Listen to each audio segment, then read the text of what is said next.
Hey, man. Hey, hello, or Hey, Jacob. truth or Uh, dare. Come How on, are man. you, my guy? You you can do better. You can I do better. can't. You can do it like this or that. I mean, that's This how or it. that. That, yeah, explaining my name is always a treat. Uh, how you doing? You good? I'm good, dude. Yeah, it's been a minute. I'm so glad we're doing this again, my guy. Yeah, I mean, but at this rate, we'll celebrate 100 episodes like when we're 100, basically. So, Probably 200. uh, but yeah, that's the reason we're doing this live. Because I just couldn't handle just editing podcasts. I mean, some people out there work at it, the like professional podcast editors. I'm not Sure. meant for that, apparently. And listening to myself talk is painful. Is actually like I experience physical pain, so we're doing just the bass player podcast live, I think and this is more hopefully, fun anyway, and we can like engage with whoever the people who are unfortunate enough to stumble upon our ramblings. yeah. So you guys just help us out and jump in at any time. You can ask questions on whatever platform you're watching on, and we'll do our best. Like our number one rule here is that we want to answer questions.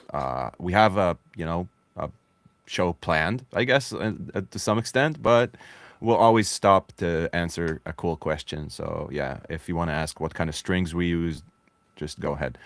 Um, so just give me a second. Yeah, dude. Right. So my notes got deleted, but that's fine. I didn't need them anyway.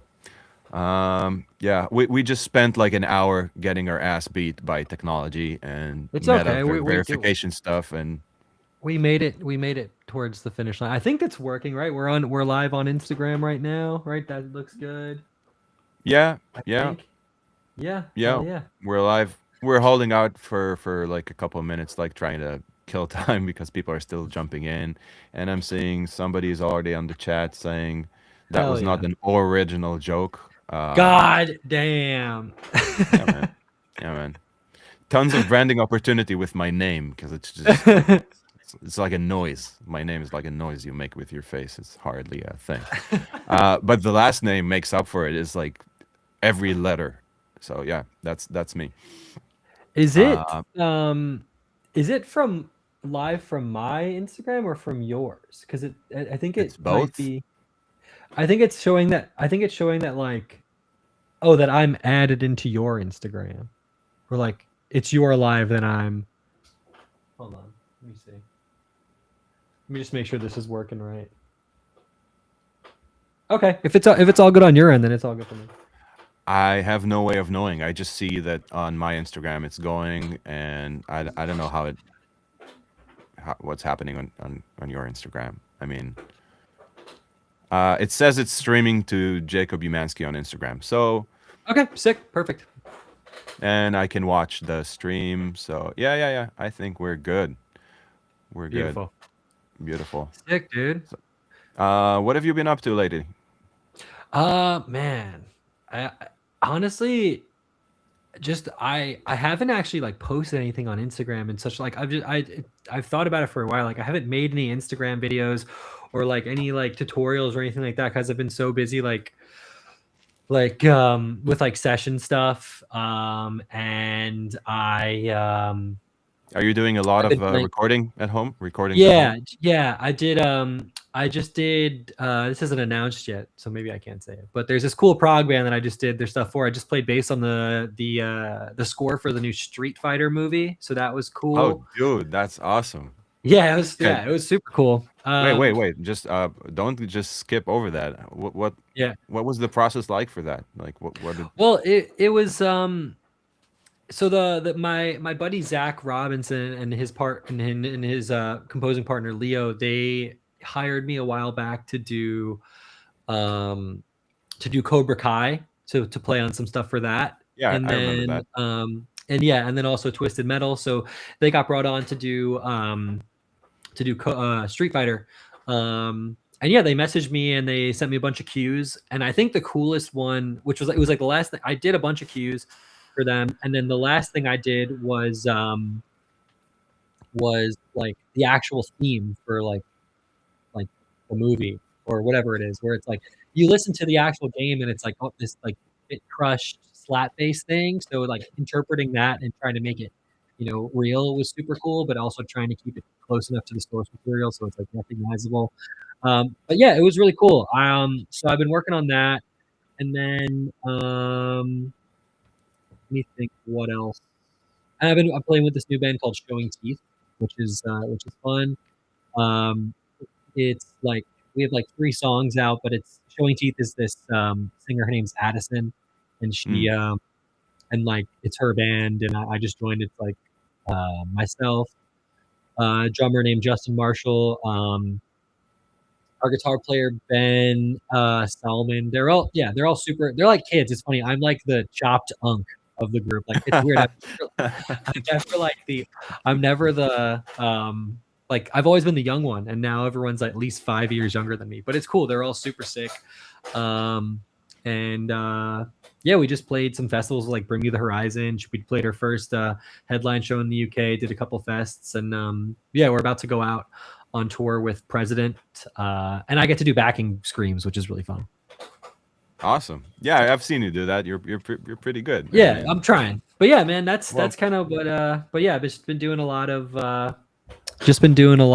session stuff until I leave. My sister's getting married in 2 weeks, so I got that. damn. Then I leave. Then like 3 days after that, yeah, thank you, man. It's very exciting. But then like 3 days after that, I leave for tour.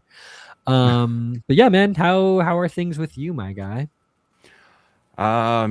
It's pretty all right.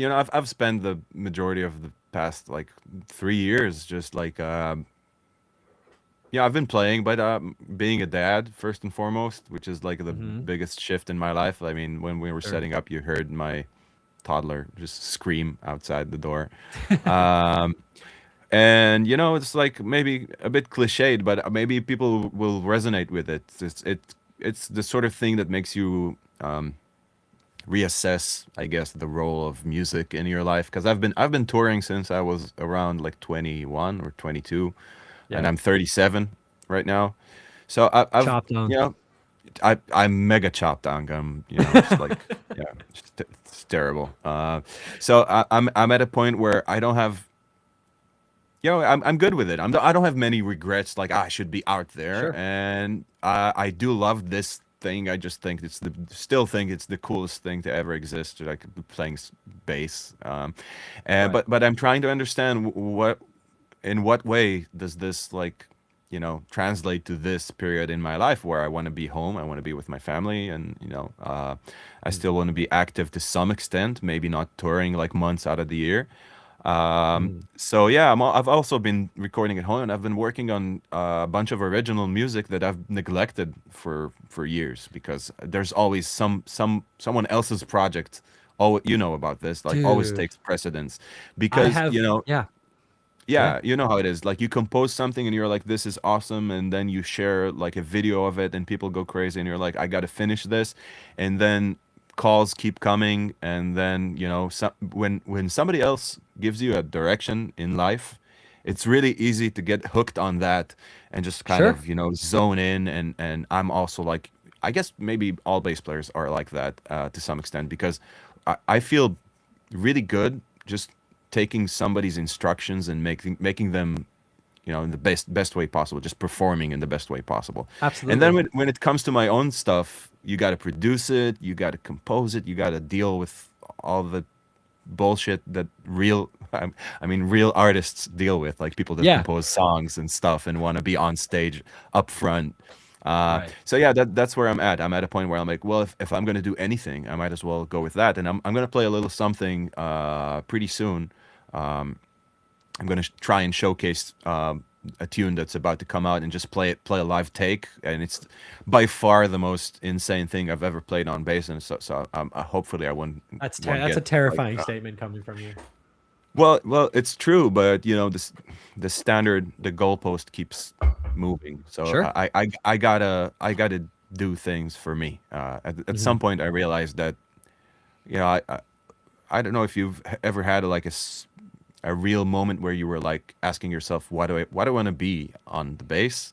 Hmm. But I've had this several times, and um, Do I want to be like the dependable session guy that gets all the phone calls and for the gigs, or do I want to be the virtuoso crazy guy that puts a bunch of weird effects and does shit? And it's like a identity crisis, ongoing identity crisis. And I'm at a point where I just want to explore the deep end of what I'm able to do with this instrument and what kind of weird Mhm. sounds I'm able to go for.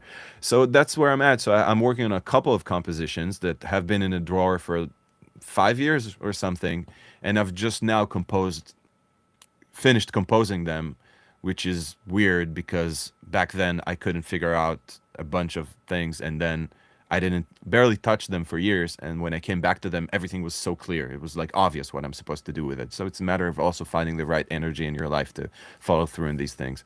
Sure. So yeah, that's where I'm at, and I'm gigging Cool. here and there, and I'm starting actually a new job, like a real grown-up job next Big month, boy. which is pretty cool. The company Hell called yeah. Typology. It's in the fintech industry, and I had this opportunity to go and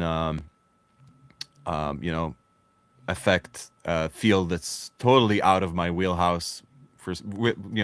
Some miracle happened, and my skill set seemed appropriate for a company in a completely different industry. But that's something I've always had this passion with technology, and I've manifested it usually through plugins. So I've worked with Waves Audio, and I've started my own Mhm. company, Modalix, and I've had this. You could call me like a whatever entrepreneur, product manager. I always had that side going on, and I drew for my experience as a musician and took it there and used it as an advantage. But now it's like a completely different industry that's unrelated.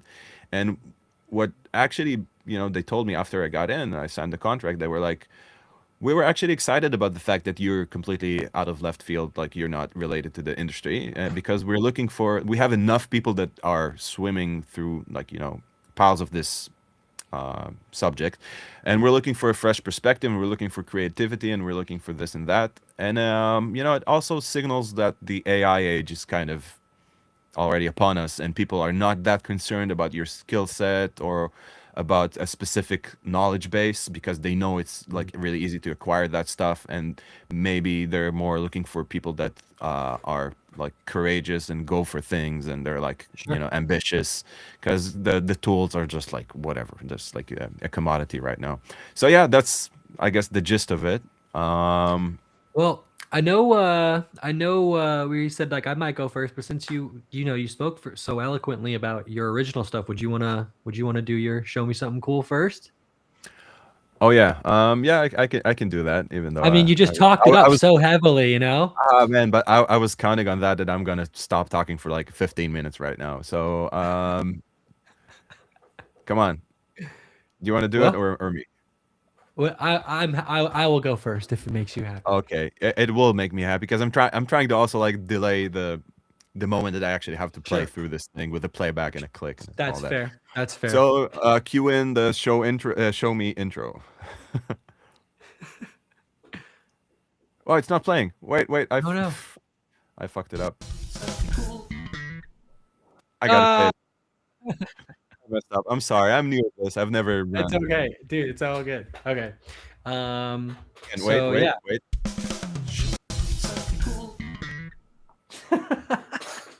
We got Sick. it. We got it. We made it there in the end. Um. Okay. Cool. So this is I'm gonna play a couple of excerpts from a song I put out in January. Yeah, I think January or early February, called Soul, which I wrote about kind of to go with the release of my bass. So yeah, this is some stuff from Soul, just clean tone, no no effects or anything like that, no distortion. So here you go. So it's gonna go.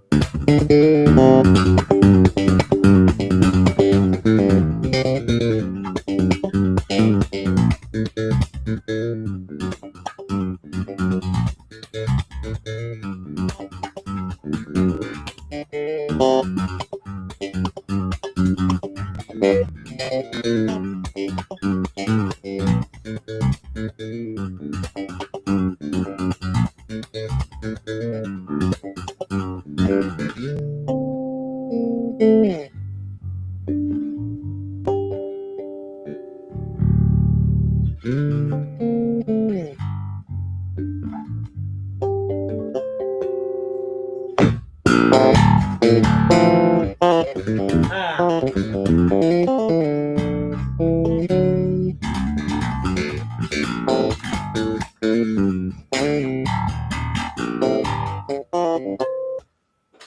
that is my show me something cool.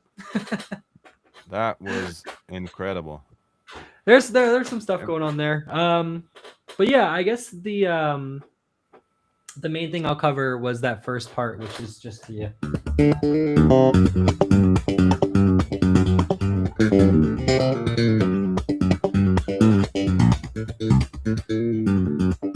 yeah. So there's kind of a lot going on there. There's like double thumbing,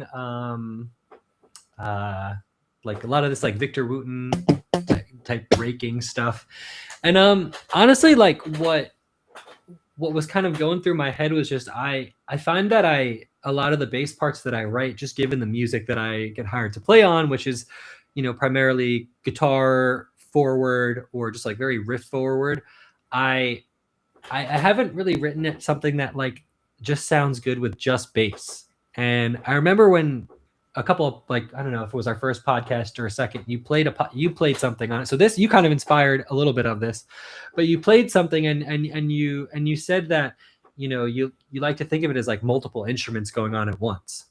And I was like, you know, that along with having just learned Can't Hold No Groove, You Ain't Got No Pocket, I'm like, I'd really like to be able to, you know, to see if I can write something that would sound good on its own, you know? So I came up with this pattern. And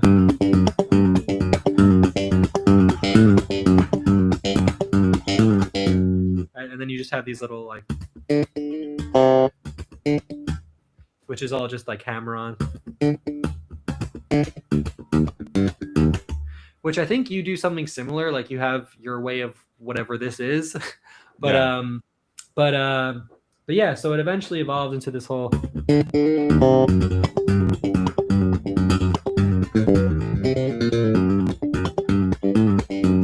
we go to like the major, but it always ends up back at this.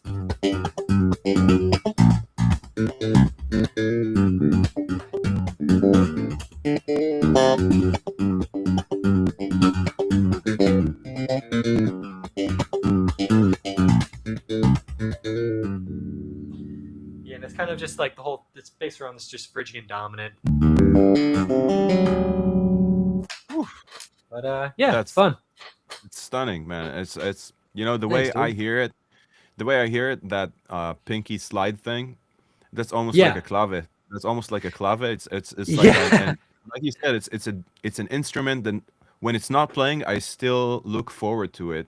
And that's something I think a lot of people that play this style, I don't know if they don't understand, but when I try to, let's put it this way, when I try to teach this, getting an element in that's your sort of your hook, something that the ear kind of grabs onto. It doesn't have to be a melody. It can be a sound. It can be anything that has this sort of repetitive nature.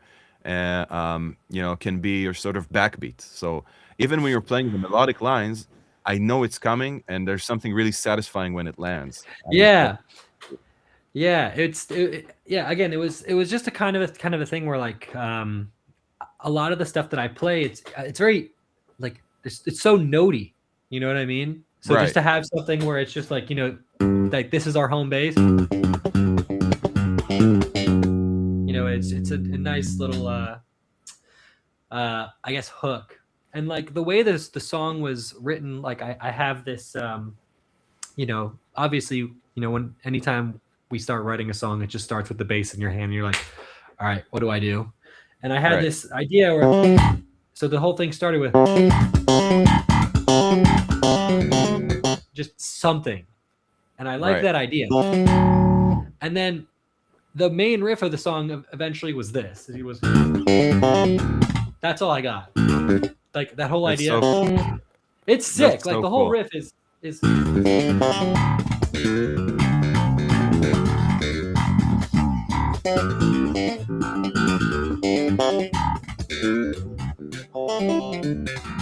like it's a lot of stuff, right? But initially I wanted, like, I liked this motif, this thing. Yeah, you know how So I call it like the at first you're within the possibility cloud. That's the way. That's the right yeah, yeah, translation. I yeah, hope. So when you're kind of feeling through it, like I know there's something cool here. yeah. I keep hearing like stand-up comedians talk about it, like with the premises and stuff like The that. joke's So there. Yeah, the joke's yeah, there. there's something really good here. I just need to figure out what it is, and then you Exactly. kind of chisel away at it. And Yeah. sometimes, just finding a movement that feels good, it's Right. like dancing. It's like it feels good to do that thing, and then Mhm. you just want to keep going. You want to find ways to rotate the movement, and sometimes there's like an interesting relationship between creating an interesting movement on the bass and understanding how Mhm. it sounds melodically, like you said, like understanding the mode, and Mhm. then finding all of the bits and pieces, the counterparts that kind of make it flow into this entire composition, like what you did. Exactly. It's very similar to what I'm about to show because that's why I Yeah. resonate with it. The entire thing kind of sounds almost like a flamenco piece or something Yeah. that you basically just well shit, I'm holding a bass, but I hear the music I hear in my head is just sort of Mhm. celebration of Right. resonating strings and what do you call it, like minor seconds and stuff like that, all Yeah, that yeah. The good whole stuff. right. It was literally just, I had this, and then when it came time to do whatever the verse was going to be, I thought, okay, like, and then I had just learned this, the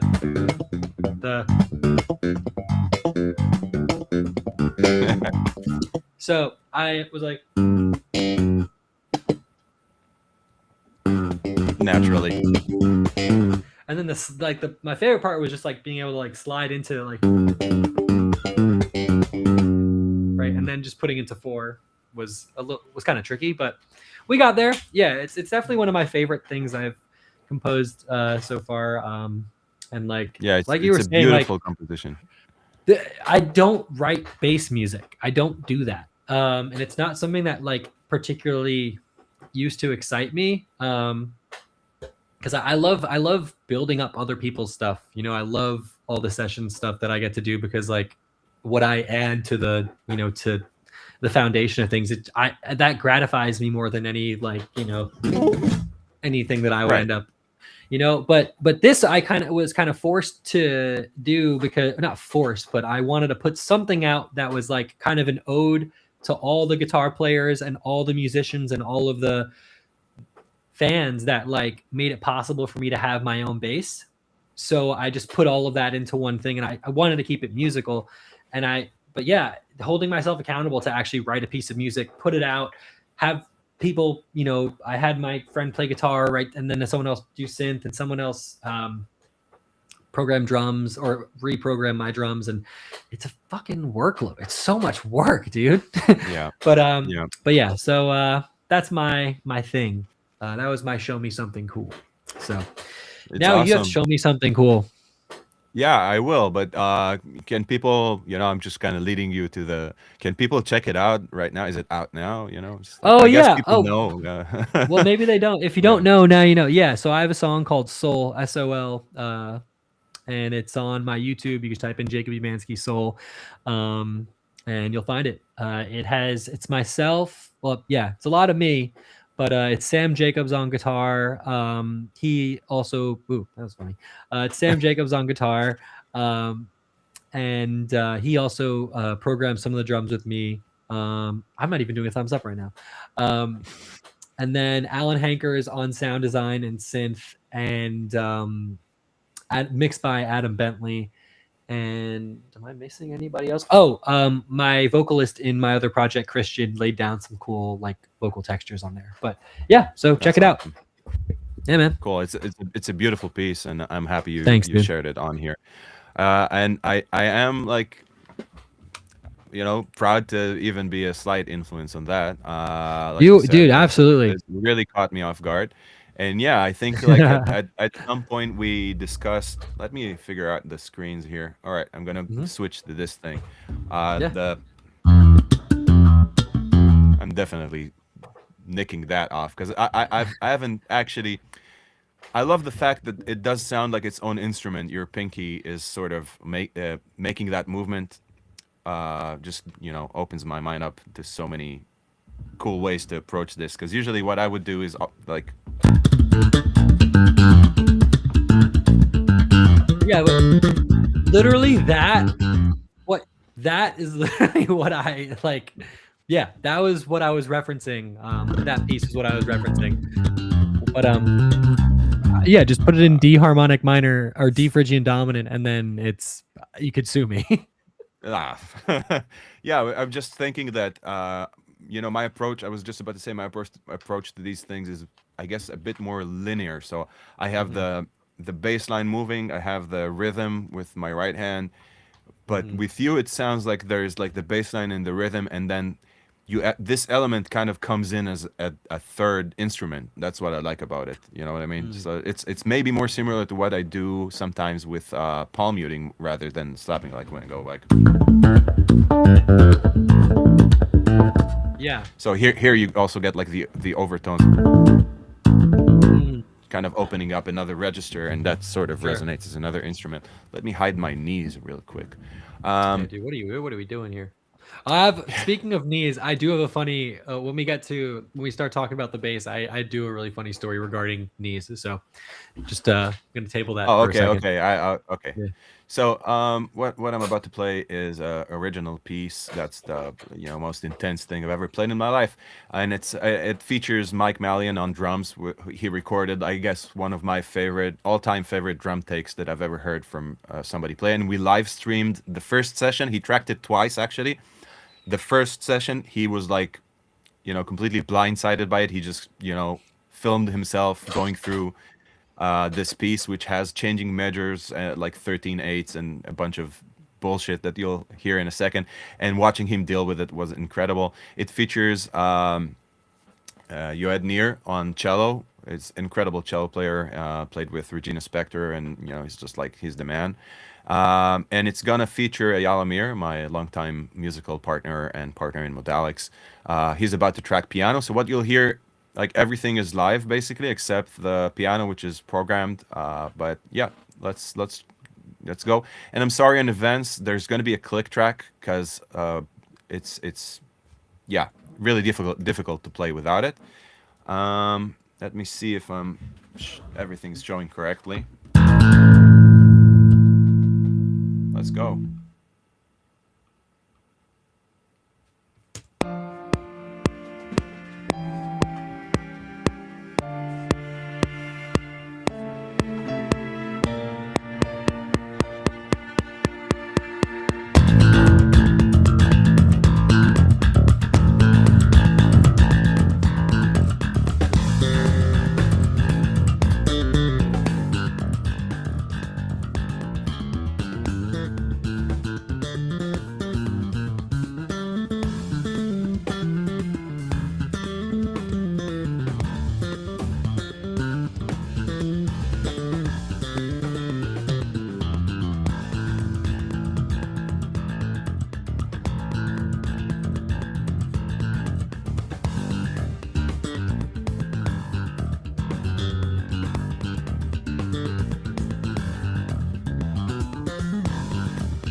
So that Wow. happened. Was I mean, yeah. That's Wow. pretty What the pretty hell, fucking man? intense. Thank you. Yeah, it's this entire thing was just me trying to push the limit, and it's funny how it relates to exactly the same thing you were talking about. So I had this movement at first, just something I felt happy doing, which was this thing. Wait, hold on. Let me sort out the screen here. How did I? Yeah, well, never mind. So I had this thing. Just like gaining another like hammer on from nothing with this, and then doing like my technique isn't, I don't double thumb. We can go into that. I never double thumb. I don't know how to do it. The only area where I do it is on the upper string when I go like. But other than that, I just bounce my thumb constantly, doing everything that people like you or Victor wouldn't do, but maybe just like bouncing twice instead of just going up down. So I have this technique where I can go like up. Let me set up. Okay. So I just went like, and I was like, wait, that's cool.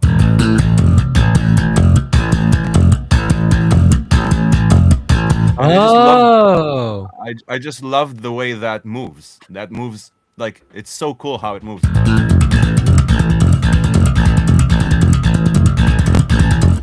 And then I was like, well, this is the cloud of possibilities. Let me just pull on a thread. Let's see.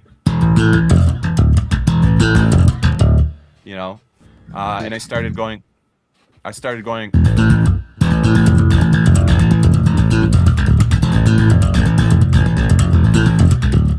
So when you do those groups of three, it's like, yeah, you like sick Beethoven.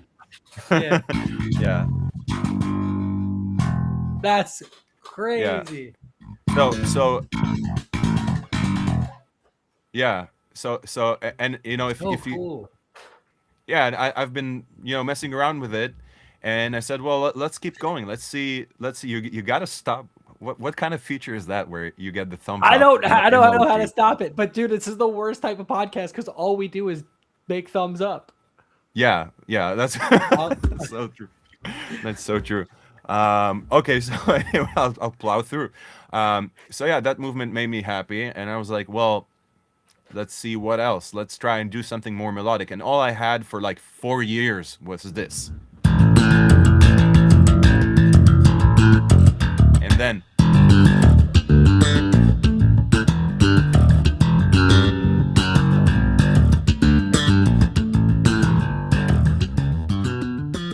just the B part. It's pretty cool, but I was sure like this is a piece, just these two parts is enough. And then like years pass, and I've been just playing this as sort of a party trick. I don't know. It never manifested into anything. I thought about releasing it in an album I made like years ago, and it didn't. I couldn't put it. I recorded like a version of it, but I couldn't go through with it. I didn't feel like it was right. And then this thing happened.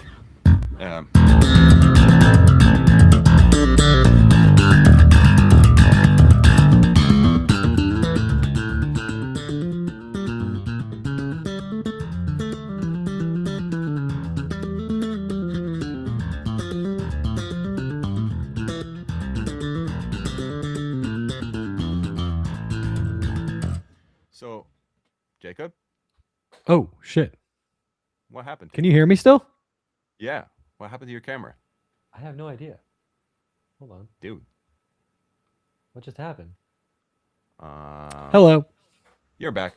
I thought I did something wrong. So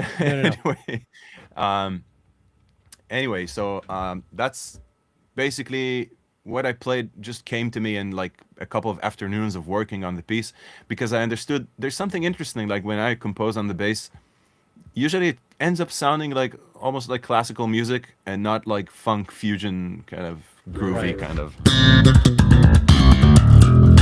It's just the way the way my fingers want to move in a sense is like Mhm. that.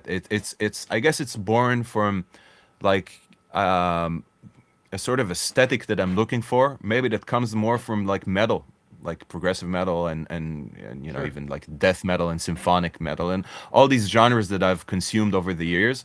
But then the medium being like you know slap bass basically, sort of creates this weird texture that I've been like very curious about and like the only it's being led by bass, but there's like cello and acoustic piano, and everything is Mhm. very much composed like that. And I think like this is the first time I've made something that has a texture that I'm like, well, I've never quite heard something like this before. Maybe you'd enlighten Mhm. me and say, oh, this totally in the alley of this guy or that guy. But it felt very natural and unique to myself, which is something that I'm happy about because oftentimes when I wrote things, I was like thinking about like, well, you know, should it be funkier? Should it be more? Mhm. Should there be a bass solo? Like all those outside thoughts that have to like they're more related to how people would perceive what I'm doing. And this Mhm. piece just came from I'm gonna do 100% of what I feel is right, and you know I won't encounter the thought. Wait, should I switch the finger style here? You know what I mean? Like Yeah, right. like none of those thoughts that like people will think this is too much. You know, it's like nah, Yeah. I'm Yeah. just gonna I'm at a point in my life I'm just gonna It's do just me. you, dude. Yeah, exactly. Um, That's what yeah. yeah, same like I knew when I put out that song that there'd be a couple comments that were just like oh, like too much this too much, like so notey, there's no this, there's no that. It's like this is the music that I love to write. This is 100% me and like bitch as long as it's honest, man, it is what you know, like I don't give a shit. Um Hmm. but Yeah. yeah, dude.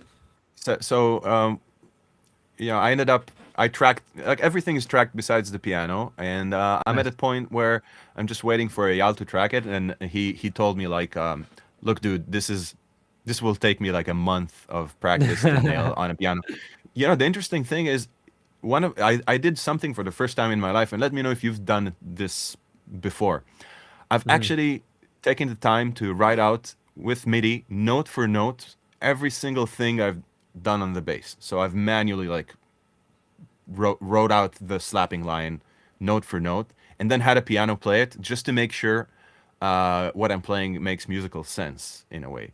Mhm. Not musical sense like it abides by any rules, but I just wanted to see it laid out, and I figured like, well, this sounds very nice and classical. Let's let a piano play it and see what happens. And it ended up being like, you know, just sitting so naturally that I was like, well, I'm gonna need Mhm. somebody to play it.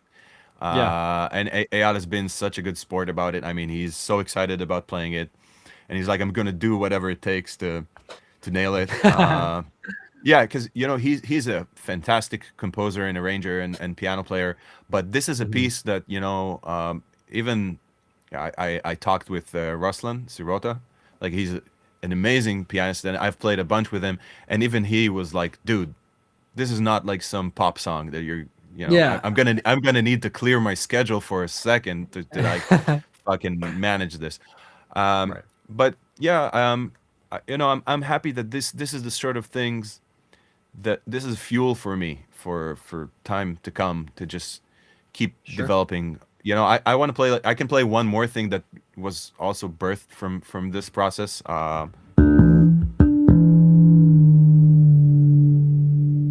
So you remember the movement that I showed, like the this thing. Mhm. Okay. So um, when I when you drop D and you do this,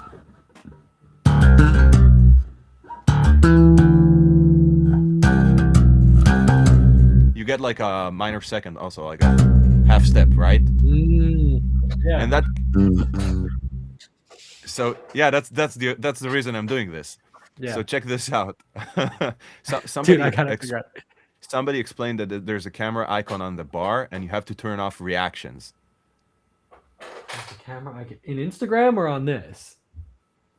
I don't know, but I don't know. Okay. Well, keep going. I'm gonna figure it out. Anyway, so yeah, that's a half step, and usually you don't hear people doing like half step articulate slapping like this.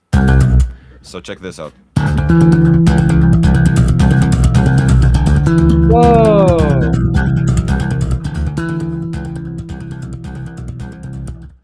So yeah, it's like I'm holding this and then I'm going. Yeah. So it got worse and it went.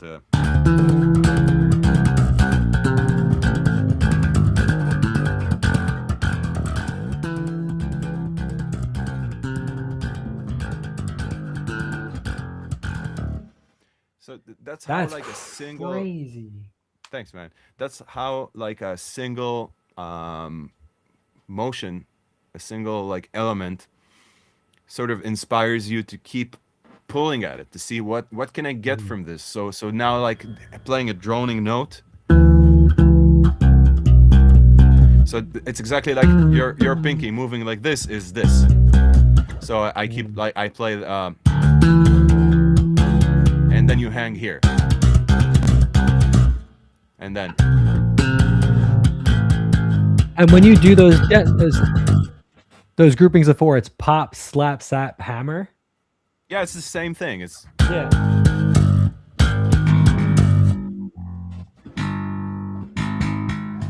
Oh,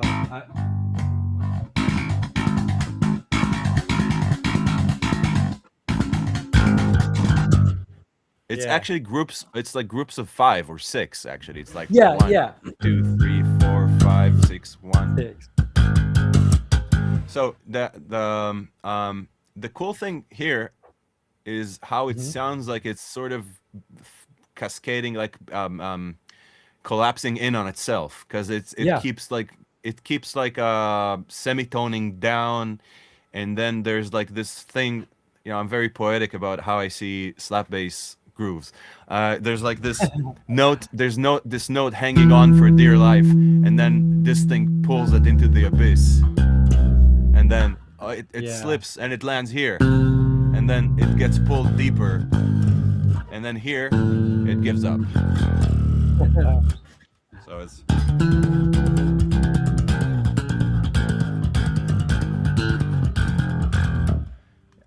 yeah. Sorry guys, you have to hear me tuning. Yeah, I mean, you're already there. It's just a matter of I look Yeah, forward to see if it ends up in anything you do. It would be just it will. incredible. It will. Yeah, man, I'd be the proudest chopped unk ever. I can see the wheels turning. I'll be right back now. That's sick, Well, dude. yeah, Very, very it's cool. I call it like finding an engine. Like I love finding a movement engine for something, and then just like I actually when I teach slapping, I divide it into like there's the music and then there's the dance. The Right. dance can be fun, just finding elegance in movement, finding a way to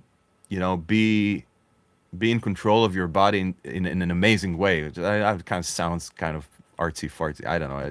No, dude. It's true. It's true. It's the way I feel Yeah. inside. I feel like just looking at my hand, just understanding. Like for me, it doesn't feel like I'm doing all these things. It's a sound I hear in my head, and then it's like a single motion in my hand. I feel like I'm doing this. Like I'm actually like waving my. I don't know if you relate to that, because sometimes you do feel like every note, every hit, but then you've reached a level of like joy when you no longer feel every pull and every hit. You just Right. feel the general vibe of like I know I'm doing well with the. I thought I fixed it. So the dude says, "Thank you very much, Raichu."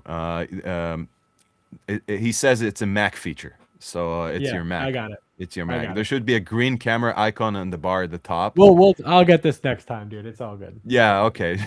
I'm Yeah. trying to help you out, dude. I had actually like a bunch of questions on Instagram, and we've had some. You want to pause for a second and answer questions Yeah. before you go into gear stuff? Totally. And this could also be a good segue because some questions are gear questions. Totally. So Carlos Perez is asking, "Hey guys, thanks for doing this." He's making the switch to multi-scale basses. Could you share? Wait, I can show the thing. Could you? Whoa. There we go. Can you share some of the experiences regarding string gauges for various low tunings? Uh, Hmm. I just use like DR Dragon Skin plus standard gauges, like I think 45 to 130 or 125. I can look Okay. into it. I've never actually done any serious like string gauge things. Yeah. Like I've never went I far. have. Yeah. Okay. Well, then you're the Yeah. guy to answer, Carlos. Yeah. No, Yeah, honestly, that's that. oh, the dragon skins. Those are cool. Yeah, they're I nice. Yeah. I started out with just thinking, because I just got a Dingwall and everyone's tunes to drop fuck tuning, all the time. So I thought, okay, I need to get like a 175. So that was the first string gauge that I started out with, was a 175. And I would use it for like things like drop G, which is so unnecessary. Um, so I tracked a record and I thought like, it just doesn't sound like the Dingwall anymore because you lose so much of that the timbre of the instrument that you just have like that. What's left is just like the fundamental, just like Right. you hear a G, but there's no, there's no, Yeah. So There's no growl. So what I do now sometimes is like I'll use I just tracked a song in drop E, which is crazy. But I used so this is I just had it a spare just from a set from a couple months ago, but this is a 134, and I just kept my bass tuned to standard tuning, and I went like this.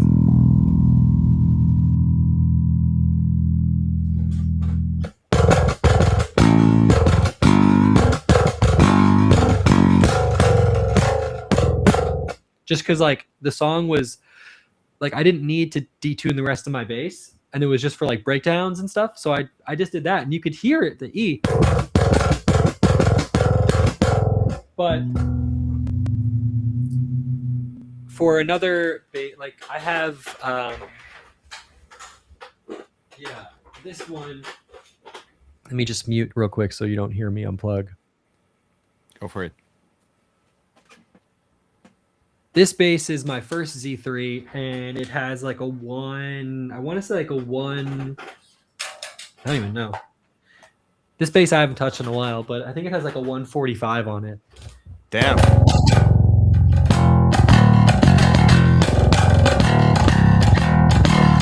I don't even know tuning. I feel like you're rearranging molecules in my face. Like, what the hell is it tuned? Drop F. Oh my god. Yeah.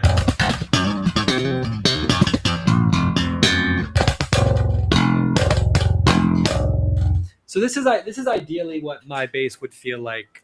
These strings are dead. I haven't changed them in like a year.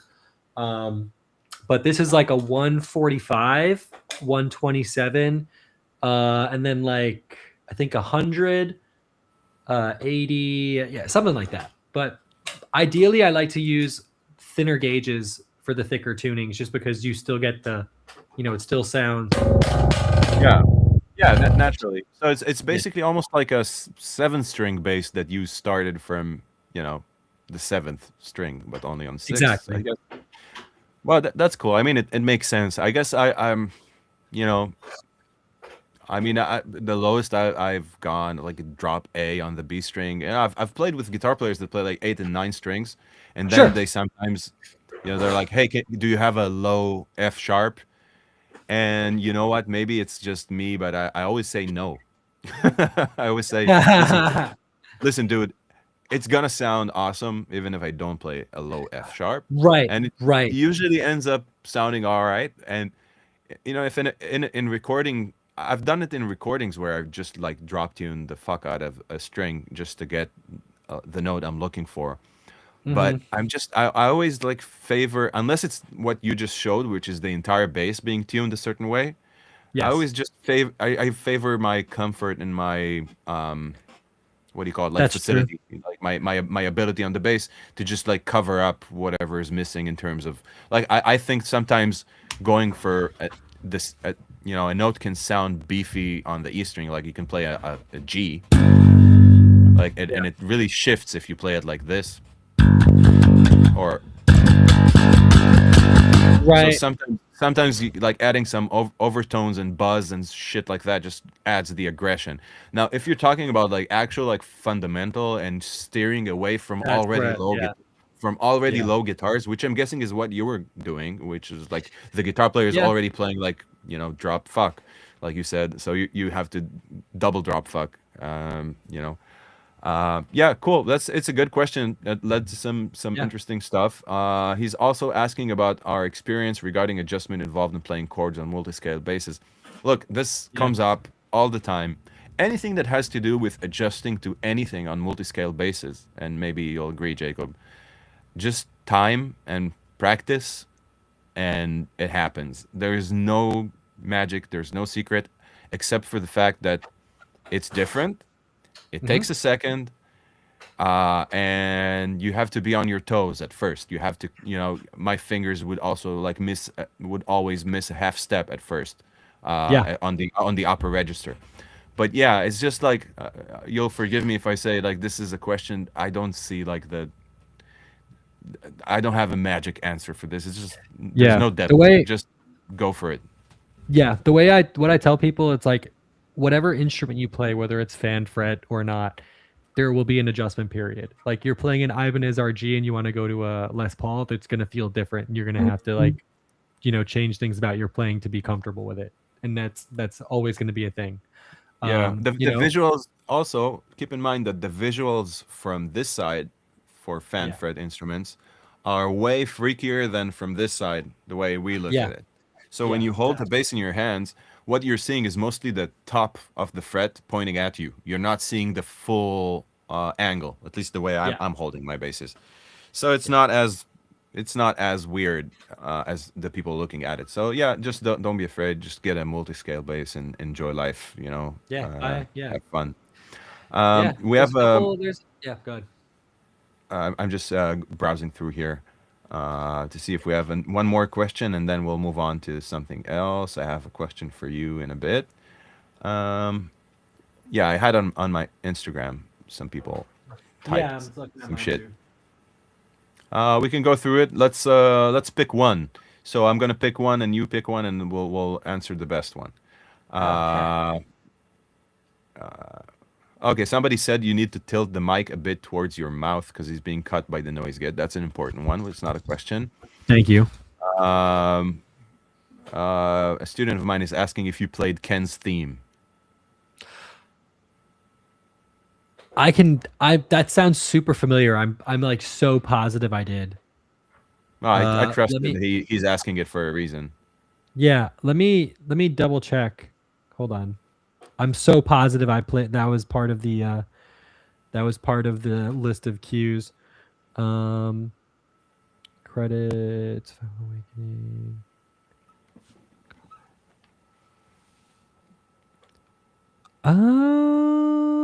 Maybe. I can't find the That's exact fine. folder I'm looking for, but Hey, I don't think worry so. about it. Yeah. Don't worry about it. Anyway, Okay. let's get So one more. do you have any questions on your end? I think it's rolling through your Instagram, so you're getting all the questions. Yeah. Oh, So dude. I can only see in our chat. But I can watch on your page, so that's so weird. Like it's you being live. Um, let me see. Let me see.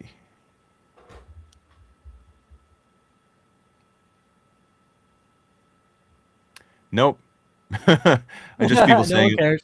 saying stuff like Edgar says "love you" or, which is actually better than a question. Yeah, Um, I would agree. yeah, I think we're good. So I wanted to talk a little bit about your signature bass, if you don't mind. Yes, we can Um, absolutely do that. Let me get the so final one. Hold on one yeah, second. yeah, I want nothing but the latest models and, you know, best. Man, that's such a cool bass. Is mine being shipped, or is it in the mail, or What's the status? Or is it FedExed or DHL Well, or so we're in the process of they're still being built and then what is the word? What is the word I'm looking for? describe the theme, Yeah. and then No, we'll yeah. figure So it they're being built, and then they need to be out. like QC'd at the factory, Gotcha. and then they're shipped out. So the first Awesome. batch hopefully is upon us. I know they have like 5 at the factory now that they're just like kind of combing over, which is crazy to think Right. that more exist than the ones that are just at my apartment. But yeah, it's super cool, and yes, I So will make sure first, you get one. awesome. I was kidding, but not really. So yeah. So let me kind of guide you through this. First of all, can you showcase the instrument itself and kind of Yeah, show the body and yeah. its So structure? And if also you could just like focus on some design decisions you were involved yeah, in, and totally. like share with the people So how the sausage gets made.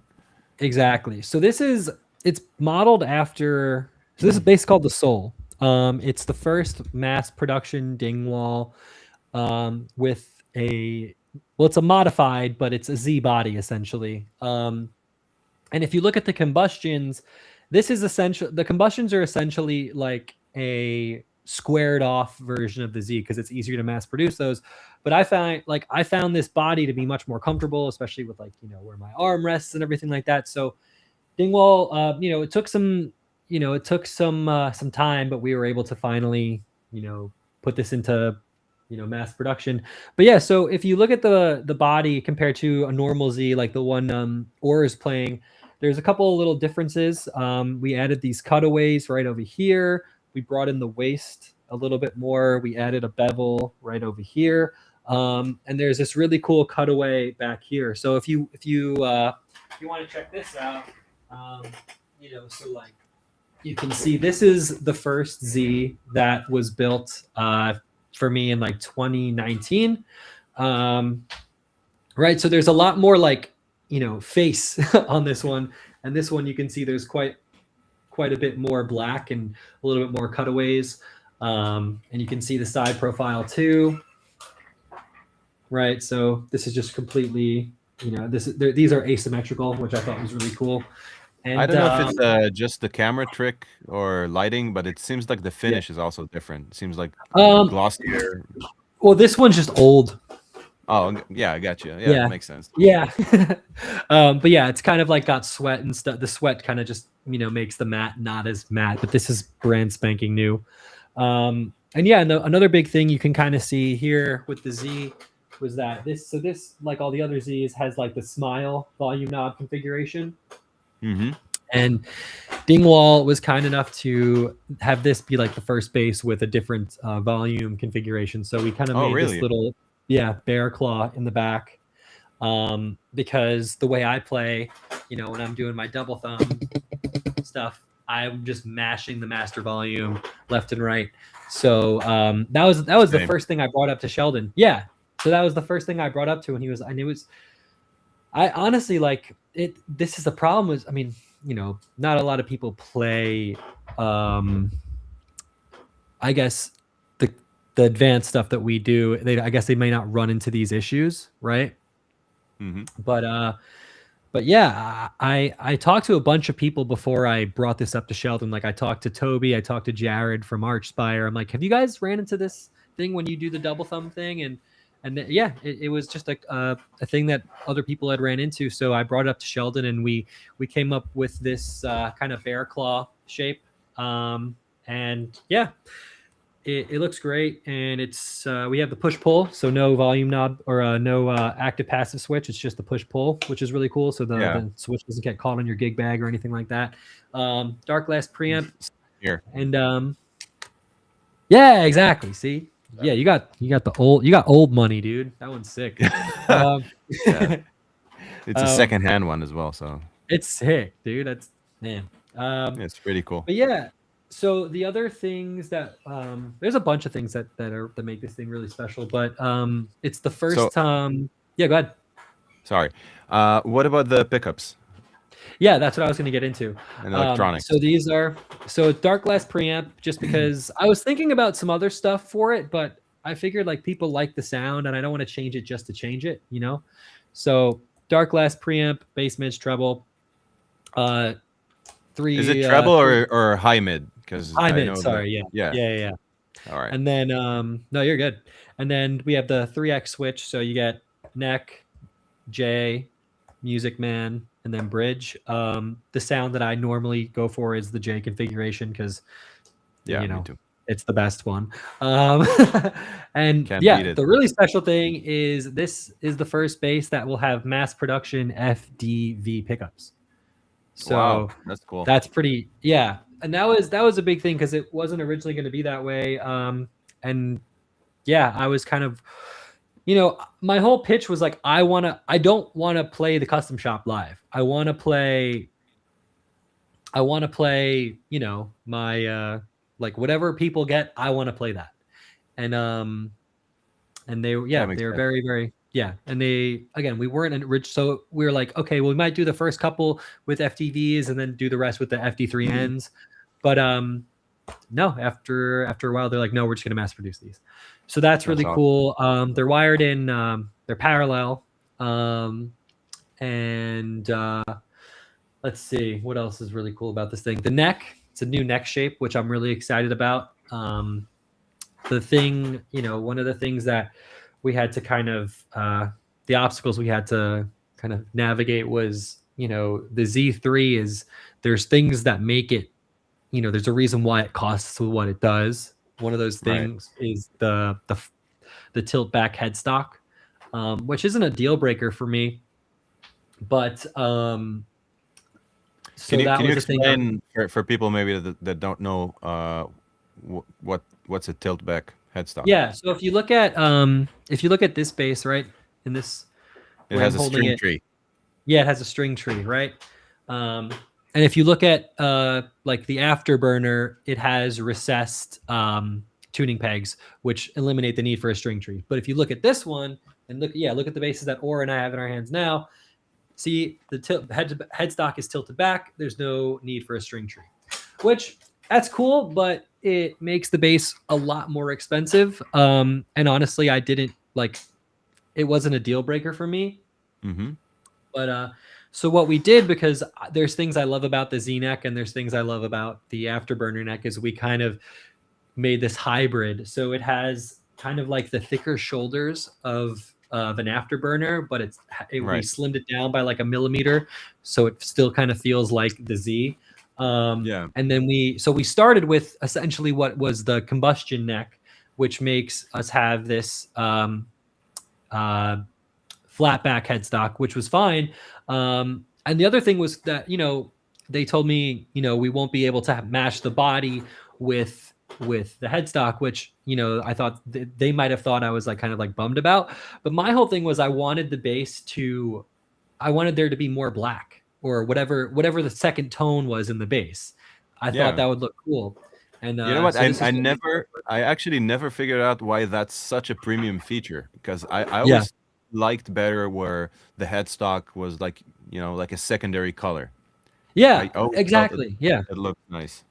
Yeah, it kind of gives it like, if you look at like Duff McKagan's bass from like the 80s, the white fender with the black headstock, or even this one, the exactly afterburner I have here, like it's just the same color as the neck, and I think it's absolutely gorgeous. Like I wouldn't like the headstock to be like sunburst, so right. Yeah. But yeah, so they did that. My dad helped design the logo, which is cool. It's got this little crescent with the kind of lens flare in the back, and then it says Soul, which is amazing. Yeah, there's a bunch of reasons why it's called Soul, but you want to go into them? Like, I mean, it's kind of like sure. It's kind of like so my middle name is Saul, and I named after my great grandfather, and people like his nickname was Sully. So, but the real reason, or the way we came up with it, was me and Sheldon were in Seoul, South Korea, and I had a name for the bass, and I'm like, Sheldon, you can just tell me you don't like the name. It's okay. Just tell me you don't like it. He's like, yeah, I just don't think blah, blah, blah. And I was like, okay, cool. What should we name it? He goes, what's a place that resonates with you? And I'm like, well, Seoul, because this place is amazing. And I can't believe, like, this trip has been so amazing, but I'm not Korean. He's like, well, what if we spell it differently? I'm like, Seoul. Well, my middle name's Saul. My great grandpa's. Yeah. And then, It also and means like also, sun in yeah. Spanish or something, right? So, yeah. So that's the other thing is like Seoul means sun, and all the other, like a lot of the other bases on the Dingwall line, like combustion, afterburner, they're all heat related. Right. Yeah. Ah, that's So I cool. was like, I didn't connect the dots here. yeah. So I'm, yeah. And then I brought it up to, because it's like it's a big thing. It's like naming your kid, I would imagine. So Similar. Yeah. no, I'm Similar joking. thing. But It's just but like I brought it up to the guys at NAM a couple months later, and then everyone liked it. I'm like, shit. I guess we have a name now.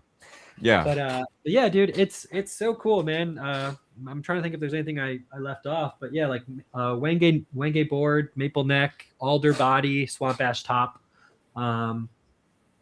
And yeah, it's been amazing. You can, if you guys are watching and want one, you can pre-order one now. They're less than half the price of what a normal Z would cost you, which is crazy. See, honestly, I think I mentioned this at the very beginning, like the first time you told me about this project, like, and you Yeah. showed me, I think, the initial prototype. You weren't allowed to even show it on the podcast. Yeah. But I figured that that's the most brilliant thing you went for, because a bass player like you, you're kind of, I guess, related to the higher end gear scene in a way, Mhm. and your sound is also like kind of cutting edge in that way. So going for the Z as a sort of base layer, so to Yeah. speak, is a smart move. But then if you make a signature bass and it costs like 8 grand, it's not as affordable as you would want. Like you basically you want this to be an extension of your sound and to be able Sure. to deliver it to people. So I think like having an option after the success of the NG and the combustion and the what do you call it, the new model with the Neve preamp, the John Taylor, Yeah. JT. the JT and the SP1. So yeah, so just bringing that type of quality and making it affordable is just mind blowing. Like you told me it retails for like 3 grand or something. Like I think this is going to cost like 32 USD, which So yeah, it's it's again, not everyone can afford that, and I totally understand it. But compared to what a custom shop that like this, which is yeah, exactly. 8, 10, Well, it's keep in wild. mind that people, at least people that I've been around, and students, when they're looking for an upgrade and looking for a higher end instrument, they show up with a couple grand, 2, 3, 4 grand in their Sure. pocket. It's not that out there, and Right. and it's also like a level of, yeah, the dude in the comments here said, darn close to the Z for a pretty good price. So I guess Yeah. that's you want the sensation of an instrument like that without like breaking Mhm. your pocket. And aside Yeah. aside from that, it's just like people need to understand that, I said this in our setup and you said you should keep this for the pod, but these Yeah. instruments are not like mythical creatures that you need to set an altar for at home and just like cast a spell. This is just a bass you can go out and buy. And sometimes you go out and you buy an NG for like whatever 1500 and you like it and you want to Mhm. upgrade. It's good to have scale in the, in Sure. between. So that's Yeah. exactly what I did when buying basses. So I was a big Ibanez guy when I was starting out. I started with the Sound Gear series. I moved on to the Groove line. I've just kind of progressed Mhm. within the company until I had the premium. I Mhm. I I, I felt like really like seen in a way. I was like, oh, Yeah. there's a tier of instruments for every Sure. level that I'm at, and I think that's the Right. brilliant thing here, that you managed to kind of slide. Your model is at exactly the point that's missing in the current catalog, as the way Yeah. I see it. No, I appreciate it, and that's exactly what we were going for. And one of the reasons it did take I get, you know, again, my whole attitude towards it, the whole thing was just, I'm just happy to be here. Like, take as long as it needs to take. But, you know, we put out the first base they built me, and then right after that, people thought it was a SIG, and so that immediately the conversation was happening. But COVID happened. Sheldon had some stuff that he had to deal with, and then, you know, Is it and then, that old, this project? well, yeah, well, we didn't really have the meeting about it until 2021. Right. But yeah. So it does take years for this shit to happen, huh? So, well, so the thing that the thing I was getting to is that I didn't know if this was going to be like a mass production or a custom shop, and Sheldon wasn't sure either. So I was told it was going to be like, we're going to build 50 in the custom shop, and then we'll see how those go, and that'll be that. And then I was like, okay, cool. Like, I have a signature instrument. That's awesome. Like, I don't, whatever you guys have been doing this way long. I haven't done this. Whatever you think is the move, I trust.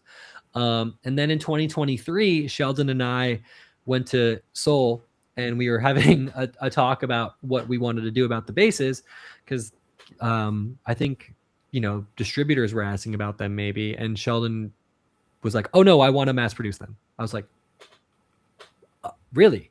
So that set things up to where it's like, okay, well, now we have to figure out how to mass produce this body, which, you know, the wood was initially swamp ash, which if you want to do it in the mass production, there was a whole thing with, we had to change the body wood. We had to do a bunch of stuff to make it, again, to make it make sense to mass produce. So that takes a long time. Quality control takes a long time. Getting, you know, I'm a stickler. I like changed little things here and there.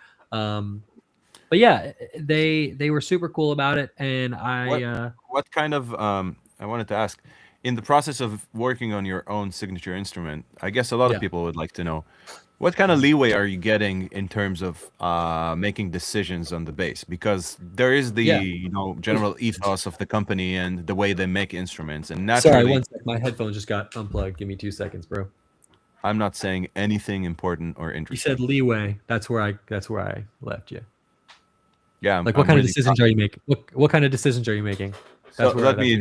let me just yeah, what kind of decisions are you allowed to make? And Yeah. naturally it starts off by, you know, selecting a base model, like we said, like, well, it's supposed to Right. be a kind of a Z3 ideally. And Yeah. then, you know, you talked about making the neck a millimeter thinner and stuff like that, Mhm. which sounds pretty intensely custom. And from my knowledge of mass production, my slim, you know, bit of knowledge, once you get a stencil and once you have like the way the base is being made, you know, it can be quite challenging to make changes. So I Right. would guess that I would guess that all prototypes were actually made in Canada still before being Yes.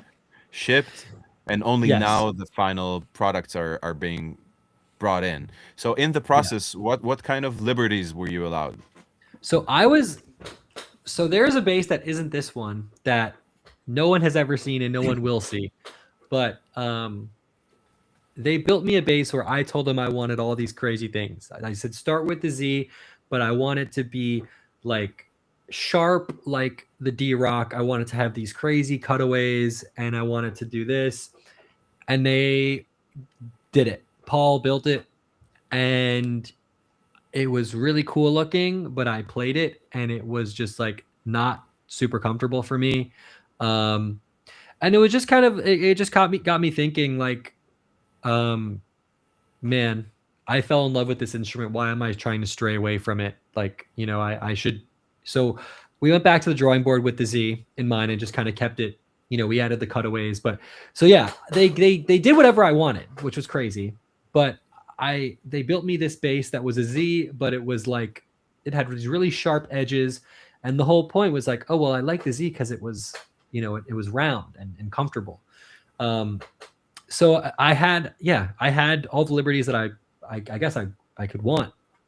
Um, but yeah, once we got the body down, you know, it was just a matter of how to get it to feel like a Z, you know, with the neck, because we're starting with combustion neck. So and then I have these bases back there, this Clifford Roy base, which is, the neck is essentially like a triangle. like it's just like big thick shoulders and flat back, and that's really and that was really cool. And I wanted to implement some of that, which is why we kept the thicker shoulders of the combustion neck and then flattened out the back a little bit more. But yeah, they did what I wanted. They like and with the modifications on the Z body, I had a conversation with Paul and Sheldon, and I said, like, this is the thing you guys built, and if there's something on it that I'm asking you to do that you're not comfortable with, or don't do it. Like, if you think it's not gonna work with the design language of the thing that you guys initially built, I don't want to do it. And then, but when it came to like all the cutaways and stuff, we were on FaceTime and they were showing me how in whatever software they were using, how they were doing them, and like when we did this little cutaway in the back, Paul made all the design language work. So yeah, they gave me a lot of freedom, and I kind of just wanted to just build the instrument that I didn't want to stray too far away from the thing I fell in love with. You know what I mean? Yeah, for sure. So it's basically we're giving, you were giving a sense of freedom to make decisions, like you said, moving the Yeah, totally. volume knobs, like rearranging stuff, and Yeah, that but was but yeah. it's very understandable that your starting point was something that you absolutely love. So it was like, well, just like let's tweak this a bit. Yeah. So Mhm. first of all, Carlos is asking. What model and specifications is Oars It's based? Does it yours. have different pickup? Wow, I'm about to maybe embarrass myself. This was a second-hand purchase, and I almost have no idea what this bass has. It's an older model. You can clearly see that these pickups are not the same casing, and they're not the same inside. I don't know if it's like super fatties from when they were like commonplace on basses. Mhm. Um, I don't even know what year this bass is. I think I picked Sheldon's brain about it at some point, but it also has like a very distinctly different sound from your Z. So Yeah. my J bass tone is like this.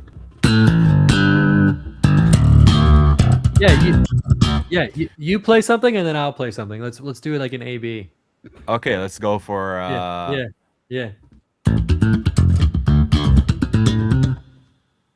Oh, that's good. I mean, I'm not gonna play that back. you want to do the same thing? Let's do okay, Yeah, let's no. go. Let's go. Ooh. Come on, man. Sorry, what is it? So Amateur hour? unprofessional. Yeah. Yeah, exactly. Yeah. Yours is pretty dark. Are you are you like are your what's Yeah, your preamp like? it's running through some shit, but yeah, Okay, I'm going through a bunch of things here. Let me I see. show you. First of all, there's this thing which is my DI. It's GR bass amp, which is my new favorite bass amp ever because Shout out. yeah, shout out. These guys they nailed whatever like modern bass players need because this this amp is just like so transparent that whatever you throw into it is amazing, and whatever you put after it is amazing. It's transparent in the way that it complements your sound just right, and it has a switch that's called pure that bypasses everything. It's my dream. It's like input to output. It bypasses the entire front panel. Mm. You know how confident and badass you have to be as an amp company to put a Yeah. button that simply bypasses whatever it is you're doing.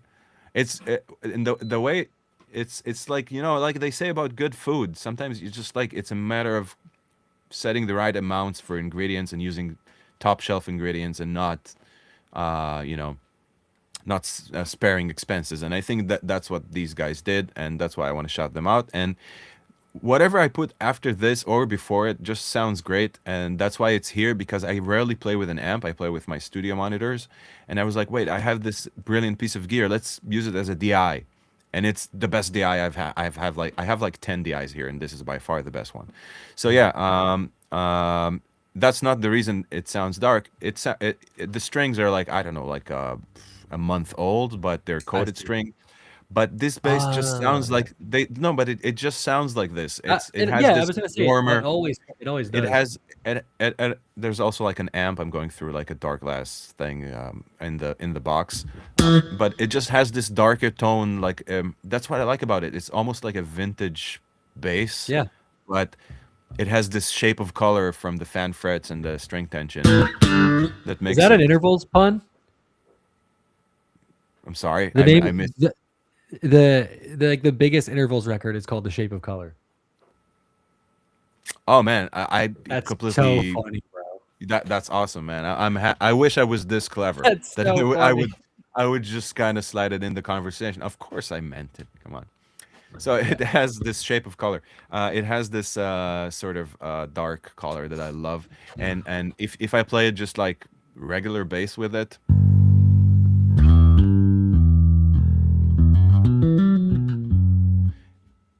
it's just perfect. Yeah. Yeah, very sick, dude. Yours does have that sort of it has more of an attitude, you know. It's Yeah. more. And I also, you know what? I think that mine is parallel, which is a huge difference. I think the pickups are. I have a series parallel switch, so and now No, mine it's are on parallel. series. I'm Oh, saying mine are series, and but now yours, they're. yeah, I think I can switch them to parallel, and then they'll yeah, sound like this. yeah, yeah, yeah, yeah. A little more stringy.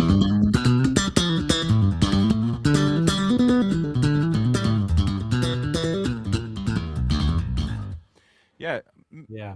but still, you can hear that it doesn't have the exact zing that your Mhm. bass has.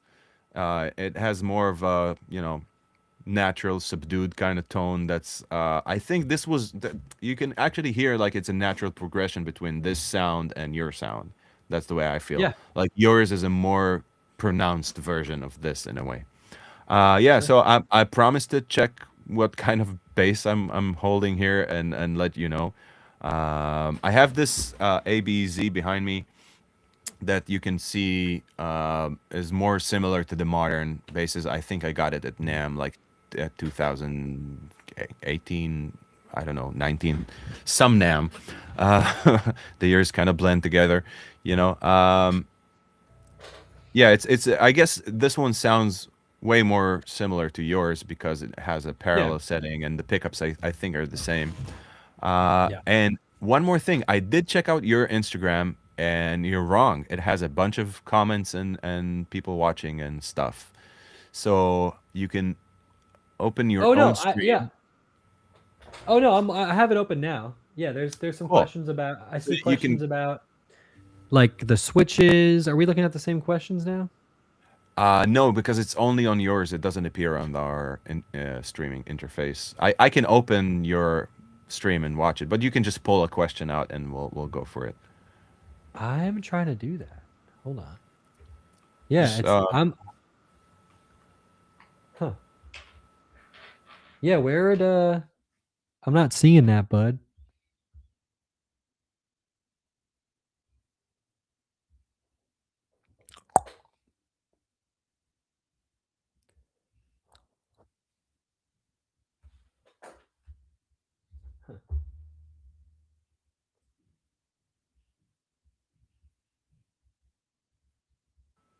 the problem is that when I open your stream, I need to open it on a different device. So give me a second, and I'll pull a Yeah, question, no. and I think Yeah, that sorry, might dude. be it.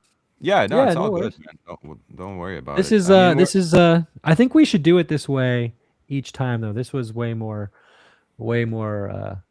fun. I agree, and just not having to edit it brings me an amount of Yeah, joy that exactly. We should just can't do it this way can't imagine. and we can do it way more So often if people don't get sick of us. let's do all the comments, right? So Rod Ross saying he saw intervals with Jason Richardson in Montreal Oh, before the I pandemic, got and okay. he thinks That I got. you're one of the best bass players in the modern metal style, and congratulations, bro. And I agree with That's all so of those nice. statements. What were the mini switches on your custom that didn't make it into the production model? That's a good question. Yeah. What Oh, are yeah. those? Okay, cool. So I was looking at the same questions. I thought you were seeing like because there's it doesn't matter. Anyway, yeah. So when I got this bass, this was never like I wasn't.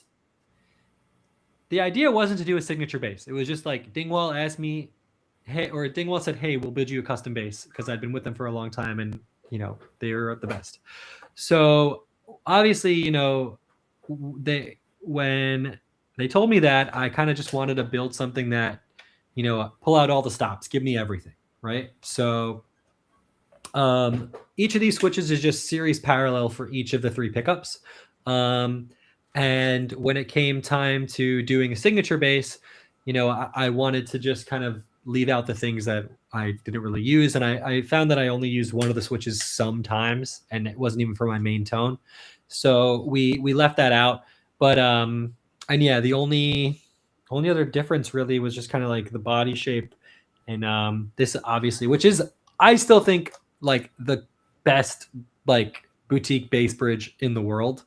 I love Easily. I love the minimalist, but like I think it's like one one pole on this bridge costs as much to make as this entire bridge. So Right. but the minimalists are unbelievable, and I love them so much more than the what was previously on the combustions. Mm-hmm. Um, but yeah, it was just series parallel switches. Nothing, nothing too crazy. But yeah, let me see if there's anything else. So, Yeah, switches. um, That's it. I don't know how to pronounce the name here. It's Heminga Chak Chuak is saying, "Hello, sir. My speed is not increasing at all, even though I have been doing finger exercises a lot." And this is a question that's it sounds simple, but I think there's some meat to it. Um, Okay. so yeah, I can start, and you just let me know I what would. you Yeah. think. Go Uh, for it. a lot of people like try to play fast as sort of a goal in their life, and I think the problem is usually is the fact that you're trying to play exercises fast, and Mm. that doesn't cut it most times. Like people naturally think like, well, if I nail a certain exercise at a certain speed, that will translate immediately to playing faster. Whatever it is I want to play, and I think I can kind of set it. I can kind of split it into 2 parts. So one, there's getting comfortable with the tempo, and it's not a matter of even speed. It's a matter of switching between subdivisions and being comfortable with an area of tempo. So I have a student right now that's struggling with a slapping line that goes something like this, whatever. So and he can play it at like 100 BPMs, and at 105 it breaks apart. So I was like, dude, don't play the line. Put 105 BPMs on and play at that tempo. Play anything at that tempo for a while. For a while, let it like assimilate into your being as a place you're comfortable living at. Once you're at a point where you're even playing like eights really well at the 105, and you're comfortable, just start incorporating the feeling of 16th notes and make it incremental. Don't just put on 105 16th notes and go da da da da da da. Like I Yeah. don't see the point. Like music is a very holistic thing. Like being comfortable with the tempo is step one, and then exploring how subdivisions feel, because you have different allowances for time with each subdivision. Like 8 notes at 100 is completely different thing than 8 notes at 180 in terms of what you're able to achieve. How fast does a string stop for you to produce the next note? These are all things that happen. So if I slap a string at 180 BPM, there's a certain time frame that my hand needs to adjust to the next hit. So all these things your body and your mind need to somehow kind of put together. And that's why you shouldn't just play a certain tempo, play 16th notes at that tempo and say, I can't do it.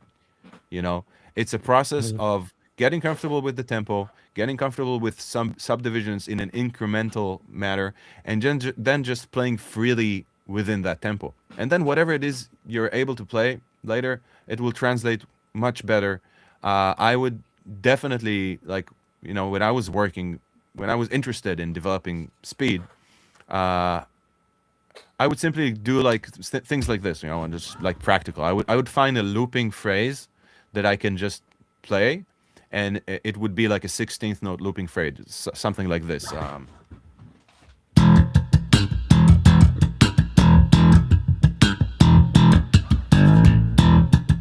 Whatever, like this. So I would put the tempo I want to achieve, maybe slightly below it, and go first of all like halftime on that tempo that I want to play at.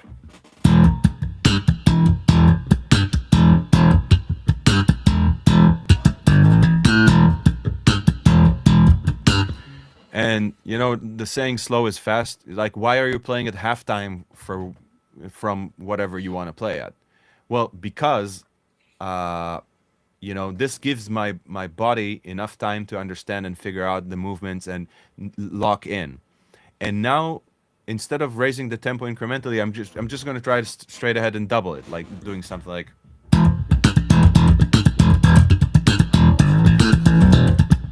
Now, by doing this even once, what I'm looking out for is what breaks apart as soon as I'm trying to get there. So, if there's a certain point where my hand like, oh wait, I can't really do the pull thing when it's fast. So then I go back to the slower tempo, to the halftime, and I work on that. I figure out if there's an angle I need to attack. How do I kind of smooth things out? So it's a matter of also like being critical of yourself, taking things, trying the tempo you're striving for, taking one element from it, taking it back to the drawing table, smoothing it out, and then reapplying it. And it's a grueling process, because if you do it right, it's rewarding as fuck, but you have to suffer through it. There's no world in which you just put on a tempo, play 16th note at that tempo, and hopefully at some point you just nail it. I think you if you're doing that, you're missing out, and you probably aren't playing clean. You probably are hiding a bunch of things. You have to do the halftime thing. You have to go like live at the tempo. And even playing halftime at the right tempo is better than just putting on the slow ass tempo and figuring it out later. So sorry, that's my spiel about this. Yeah, wow. That covers a lot of the stuff I was going to talk about, but from just Sorry. more of a face, no, that's great. I think just in terms of more of like a just like face value type thing, if you're trying to play faster, whether it's finger style or slap, I think I think I tell a lot of my students to just make sure you hold yourself accountable, and keep track of the tempos you're playing at. If you started at like 100 one day, and then by the end of your practice session, you got to 109, right? That's awesome. But the next day you're not going to start at 109. You're going to start at 100 again, or a little above that, and then get to 109 a little quicker, and then maybe smaller increments. But yeah, my whole thing is, I think when you're in the realm of music that you and I play in, which is very, it's advanced, and there's a lot of fun, cool little tricks that we can do. Once you get close to getting that, once you get close to getting it, it's really easy to just get excited and be like, oh, I can kind of like do it. That's fine. No, because that's when you get into that territory. Yeah, that's where you get into that territory where there's gaps in your playing, there's things ringing out, there's stuff. So just holding yourself accountable, being patient, and just knowing like, okay, like I'm almost there, but like if you get to a certain tempo and you're like, oh, I kind of got it, let's go right to full speed. Don't fucking do that. Basically, tantric bass playing. What? It's like tantric bass playing. It's like delaying the gratification. Yeah, yeah. What you said that's so true is like, I can kind of do it. Yeah. It kills. Like, that's why you're not doing it. That's why you're not at the level that you want to be at. Yeah, just because at some point you decided, yeah, it's good enough. Yeah, and but the thing is, even if you're not actually saying it, even if you're like at the end of your session, you're just like, okay, I'm going to just try this. Even you trying it at that speed kind of just like defeats all of that slow buildup and all that, that consistent practicing you did. Just, it's you just got to be consistent. And again, like you said, it's slow and it's grueling, but when you get there, and honestly, you're never there. Like, I'm never like, that was perfect. I mean, you can get there, but I don't know. It's just you got to be patient, and you know, and it's really exciting when you almost get the thing. It's so exciting, but you just have to hold Yeah. out until until you get there. And even if some people, I'll say, like, tally, the when it comes to like beep, like, trying to play something fast, keep a tally of your BPM. And it's the same thing as like when you go to the gym. It's like, oh, I lifted, 125 today, just so you can keep track of, where you were the time Right. before. So you're not just like mindlessly, oh, where was I don't even remember, you know? Um, and I think for me, the hardest part is definitely like three finger, like finger style stuff. That's where I kind of, some of my stuff used to fall apart just because like I would kind of get it and then I'd be like, all right, that's good enough for the gig. And then, when it Right. comes time to be in the studio and I'm isolated and I'm like, oh, that doesn't sound very good. Yeah. Um, I have to so actually yeah, do this. It's not. Yeah. There's yeah, no. yeah, Yeah. I completely agree. I just yeah, yeah. The only thing that I think, I don't know if it's adding to what you were saying, but just the fact that playing something fast feels different. I believe that you do have to go for it, but yeah, just to figure out, just for the purpose of figuring out which elements in your movement are not compatible with moving this fast. So yeah.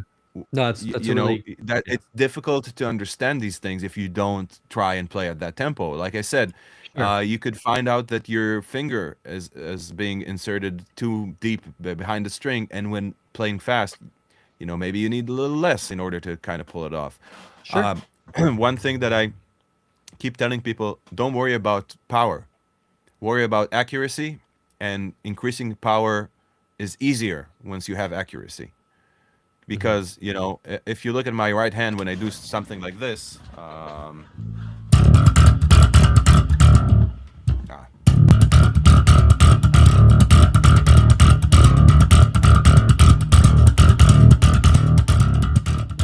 so there's not I'm not like moving my hand like this. I'm not going like, I'm not like flailing my hand around.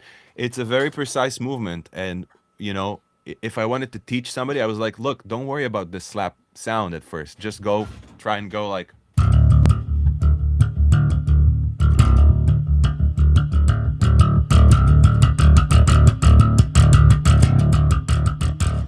Now, I don't know if you noticed, when I increased in dynamics, I barely changed anything in my hand. Sure. Like the Yeah. movement, you know these things. I'm kind of explaining to other people through you, but No, absolutely. the movement stays the same. And I think with with relation to building up speed, I don't know. It's kind of a similar thing. Like focusing on the movement and treating it like you said. It's analytics.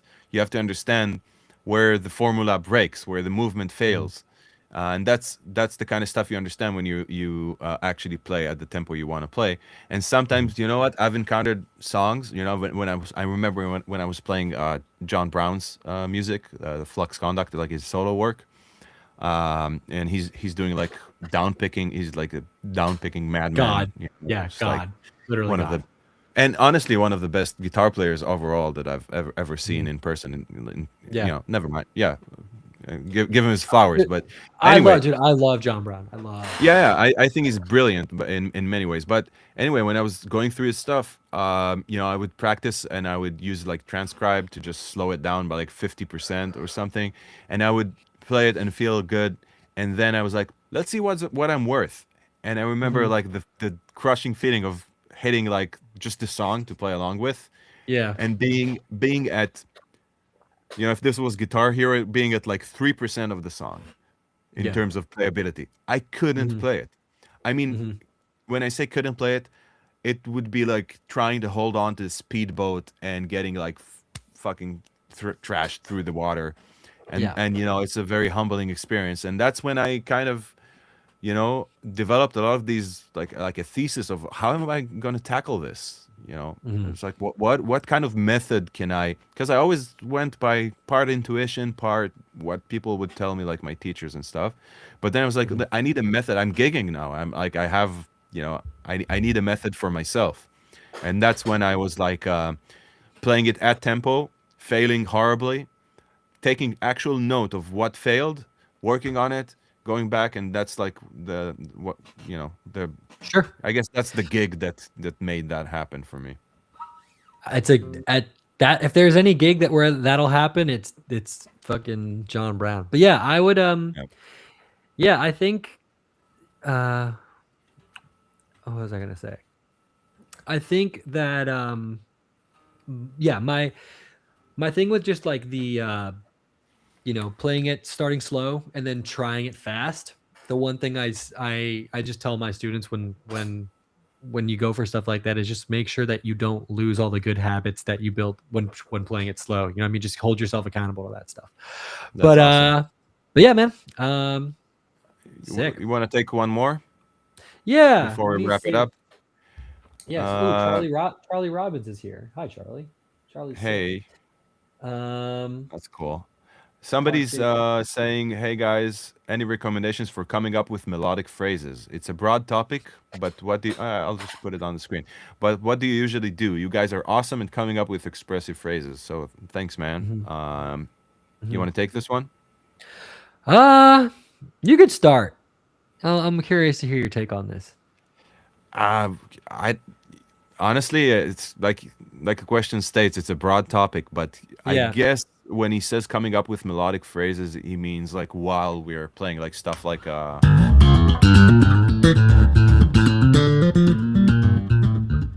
seeing how a line kind of evolves. I guess yeah, for me it's a matter of two things. It's almost formulaic in a way. What I Hmm. realized is usually I have like melodic anchors, so like just single notes along Hmm. a line that I know that I want to go for, and then it's a matter of how to best convey the feeling of these notes using articulation and using Sure. like notes that sort of glorify these notes. So the notes around can sort of bring them up. So in a sense, when I play, let's take this example exactly like what I played just now. So when I play, just give me one moment. Yeah. I'll show something cool. I just want to remove the thing. Man, we really need a showrunner. We Oh need yeah, our Jamie. yeah. Hold on, stick with me here. There we go. So when I play something like this,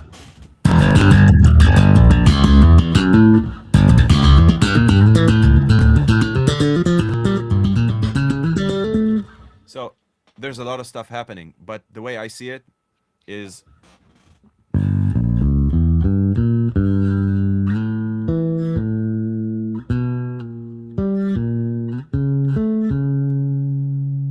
so that's what I Mhm. had in mind. I was like, this diminished kind of thing is a buildup. A diminished scale going up always feels like something that's evolving and sort of creating tension, right?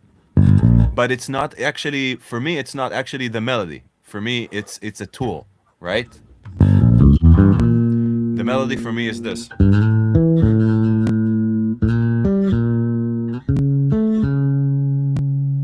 But check this out.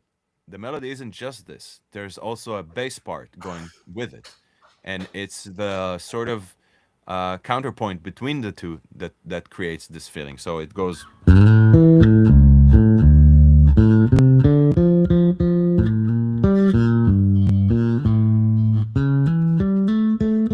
and then the second part goes.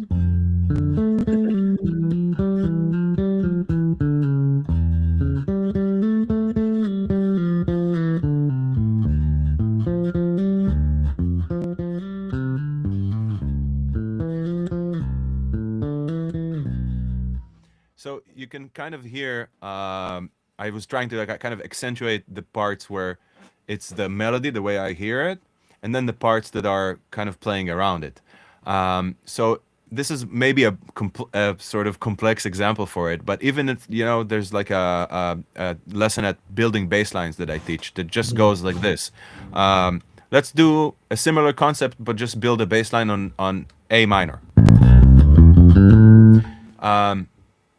let's take 3 notes out of it, like A, F, and D, right? It's just simple enough, just like 3 chords or 3 notes out of the scale. And then let's take, for me, that's the melody. So the melody is, even though you're gonna say, wait, just like you holding down chords, that's a full-on melody for me. I don't like. Sure. You can't convince me that it's not. But then I want to kind of prop these notes up and give them a place. So I'm going to take a rhythmic motif or any sort of repeating motif and check this out. So I'm going to go.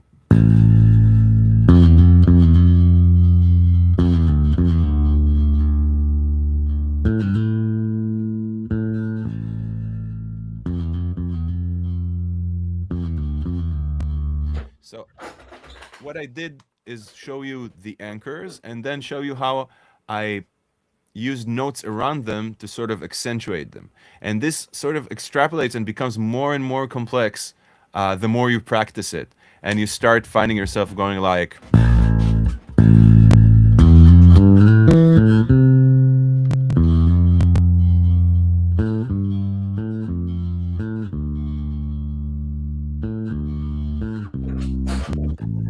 So this was the same, again, in my mind, the same thing. I improvised it totally, and it sounded like this more evolved version of the same melody. And the reason I'm able to keep rotating this and coming up with more lines is because I'm so certain at what the core of the melody is, and it's usually something super simple. It's not complex. We build the complexity on top of something that in its core is a simple song that you can just hum. So that's the way I approach it. I think about what's in this. Like I start, the correct way to say is I start from something that's simple and relatable and, yeah. And then above that, I'm like, well, this needs to be brought up and expanded. And then you have that itchy part of your brain that makes you say, wait, I can do so much more. And then, it's kind of, like I said, you keep pulling on that thread and you end up with a bunch of shit. And you end up with...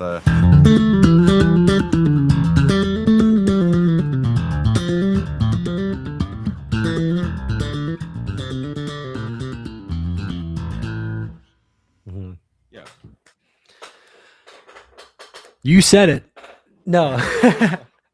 Yeah, I honestly, a lot of the stuff that I think people know me for, is my work with, bands like Intervals and like other guitar players, not so much like solo bass stuff. So when it comes to, the moment where I'll, the guitar player will ask me like, hey, I have a bass moment for you here, or I need a little something there.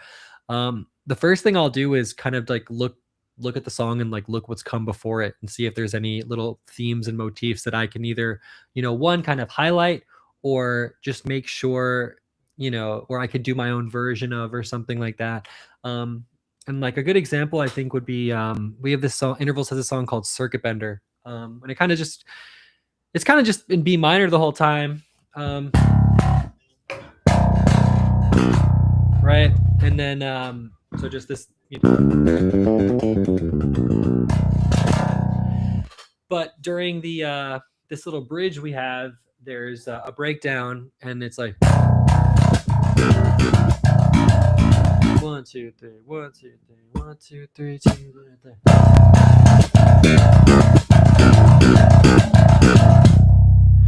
And when that part happens, there's like a guitar melody over it that goes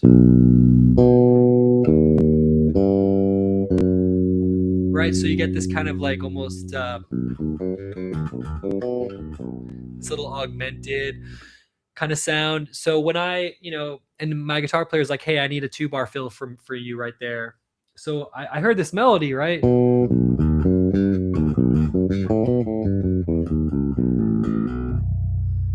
And and I wanted to build something from that because this itself, this doesn't happen in the song, but it's right. Kind of like with that melody, it's kind of implied.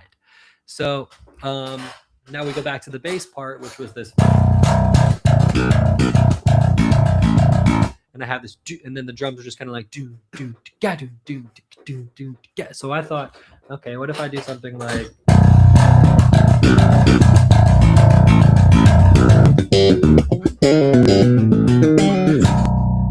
Right, so that's kind of the line where you start off with playing the bass.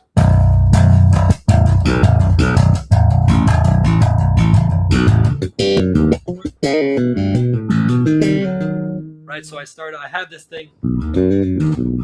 So I do this little harmonic, right?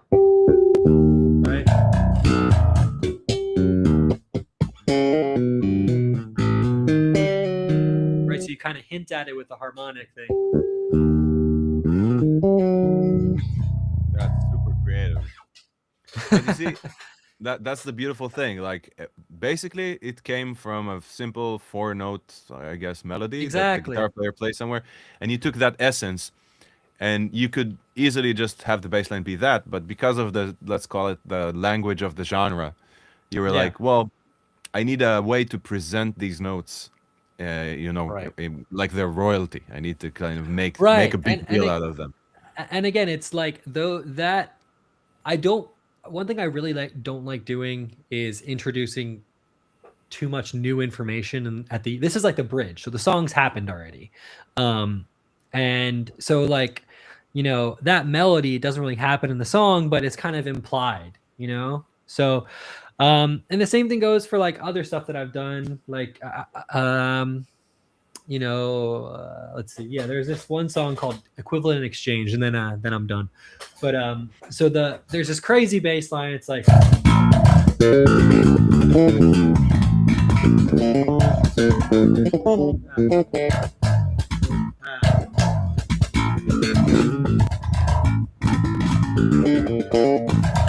just nonsense.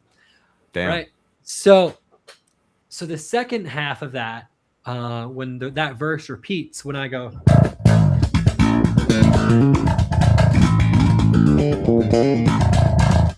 that doesn't happen, or it does happen, but he's like, the composer Clayton was like, Jacob, that part's just going to be all bass, so I need you to, either you can play that verbatim, because honestly, it's interesting enough to where if I play that by itself, it'd still be cool.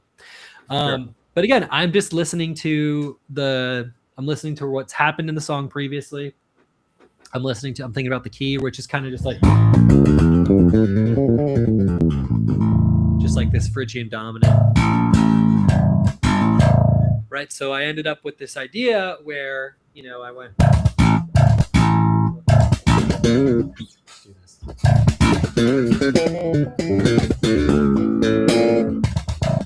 So that's the second half. So the first half was with the guitar. So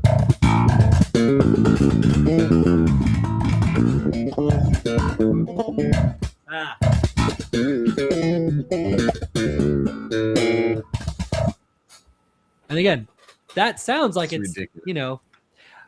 But it all works, right? Because it all comes from things that I've heard in the song, or that I Right. that I'm already building from. So that's I think that's a big part of like writing melodic bass lines and making things memorable, is like make sure that it's something the listener can latch onto. If you have your little moment, that's cool, and you want to make it you want to stand out. Like, I get that, as somebody who plays a lot of fucking notes, I get that, but you need to make sure that it's all connected from something. You're not just Right. playing stuff to play stuff. And I think that's kind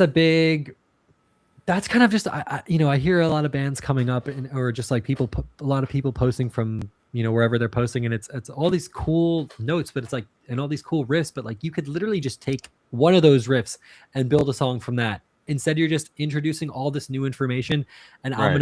I'm gonna forget about it. So I would say yeah, good. Yeah, no, I was saying it's a very nice complementary point to what I was saying. I was maybe focusing more, like, too much on the actual technique of constructing the bass line and looking at the fretboard and all that. But yeah, that's the main point, is what is your source? What is the source? Why are you coming up with this melody is the main question. And Right. once you answer that, just there's plenty of techniques, I guess, but you're relating to the core issue, which is wait, there's a song to be played and it has information that you need to show, like, I guess, how you view this information, this musical information. Like what you're doing is very much in your language, even though you said, Mhm. wait, it's somebody else that told me to play this. But then you Yeah. presented it. That's like your prism. That's like the window through which you view the melodic content of the song, Right. and just do that. Don't look for something else that's not in it. Just, show your character and use the content in the song as the medium to show your character. And I think that's a beautiful thing to kind of, To it wrap it up. removes it, yeah, also. But yeah, but it removes it remove you have to go.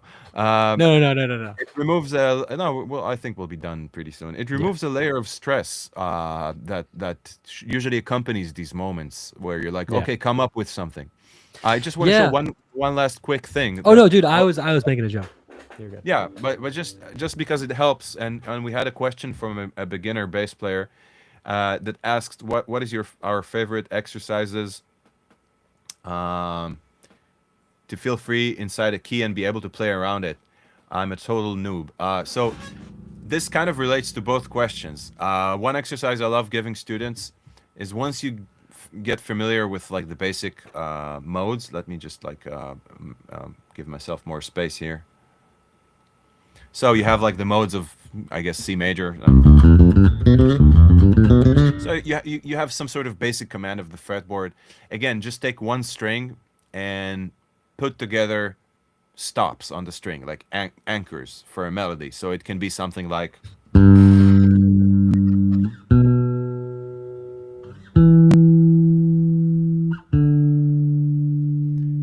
and that's, just by itself, I think, is beautiful music. Yeah, it doesn't need much. But then, it's almost the same as what I did before with building the bass line. Once I have these anchors, it's like clay in my hands. So I know the modes, and I just know that I have to play something and reach for these notes when it feels right. So maybe something like,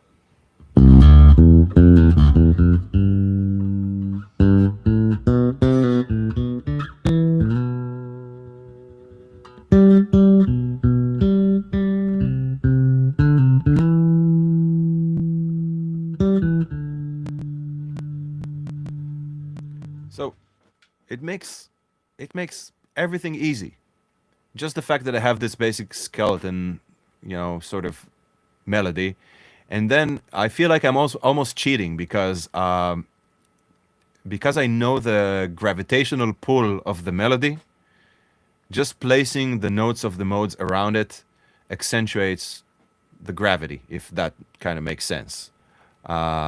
Yeah, so that's the same sort of exercise. I wanted to show it, but just on one string. So you play a melody on one string, you embellish it with the modes around it. It's a great way to also get a nice intuition of what works basically in the modes, and also just kind of explore the fretboard more horizontally than just like within boxes, which is also a reoccurring question with students, like, how do you play stuff that sounds like this?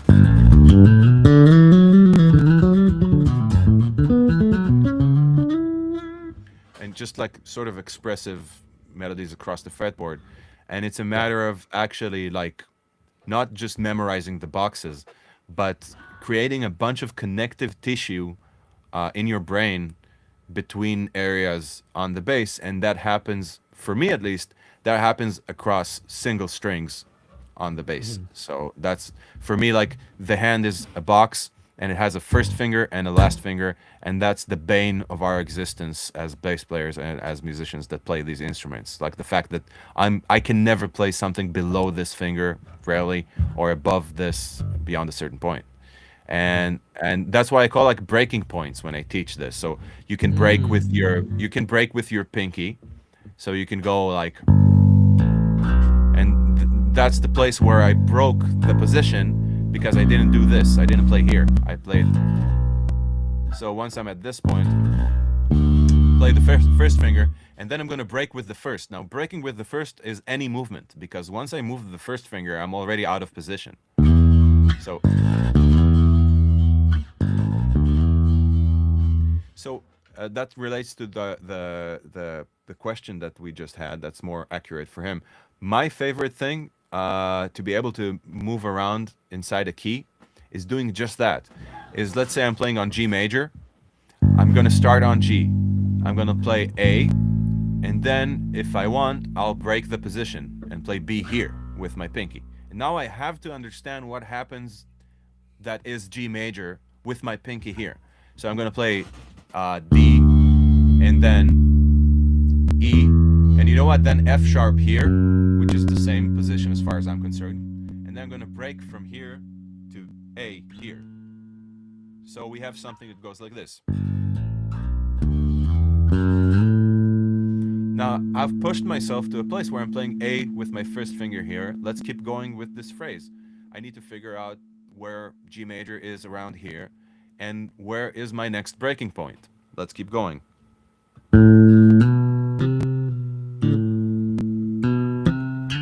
Okay.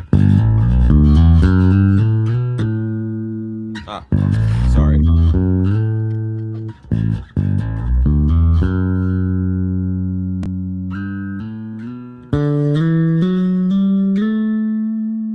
There we go.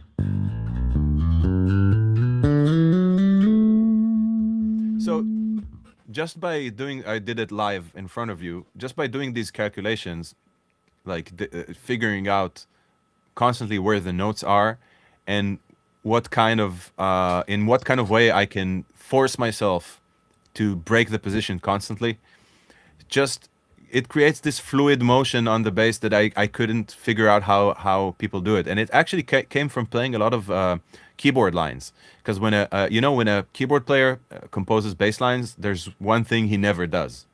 Do you know what it is? Repeat the same note twice.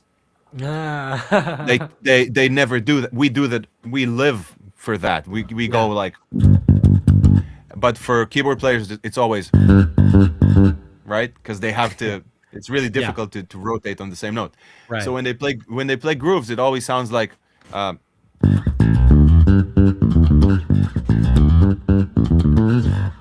so you, and then when they play across the keyboard, they don't have like fret lines and first and last fingers, so they actually rotate the scales. It's the technique, and it does sound more like this than like this. Yeah. You know what I mean? And that's the way I kind of figured it out, because I was playing like difficult keyboard lines, I had to figure out how to throw my hand really quickly to another area to complete the line in the same way. And it just naturally happened between that, and then I was like, well, how am I going to teach students that? Yeah, and that's how I came up with this entire thesis thing. Yeah, well, he's saying it's really helpful, so I guess I said some. You did a great job. Yeah. One thing you Thank can you. do. I need positive. You did a great job. Thank the you. only thing I would say, I would say the one thing I do that helped me out was like playing to drones. That way you just have a little bit of context when you're Totally. like if you put on like a something like that, like. Well, I actually went out of the key of C there, but can you hear that? Can you hear my drone? What? You're muted, or I can't hear. Sorry, I was playing a drone for you. I was going like this. Wait, could you hear mine? No. Oh, wait, you couldn't hear? You can't hear when I do this? No. Interesting. Okay. Well, yeah. You're doing like computer audio? Yeah, it's all good. Don't worry about it. I'll just go like this. Yeah, exactly. So if I go like.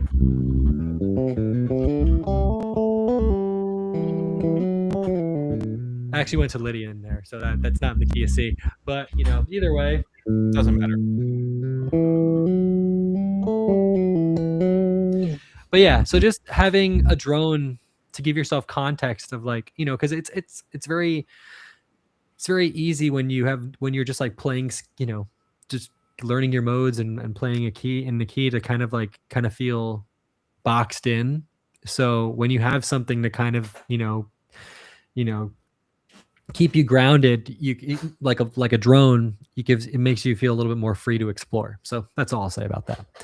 But yeah, man, that's all Drones I got. drones are fantastic for the modes thing, because modes Yeah, are on modes. I was surprised at how many people don't know that modes are only viable if you play them against a single route.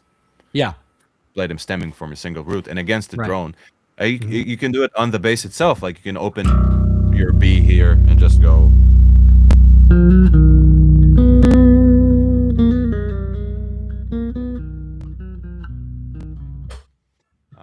That sort of stuff. Yeah. Well, I mean, I don't know any more words. I'm totally spent. I Well, think I've done. how about we'll call for today, and then we'll learn some more words, and then we'll do this again. No, but I guess you catch my drift. I think first of all, it's always a pleasure to hang out with you, man. I feel like Dude. Oh yeah. there's Well, yeah. sort of Yeah. a sort of That's the reason why I wanted to do this, is so we could just hang out. I didn't know you actually wanted and to hang out with me.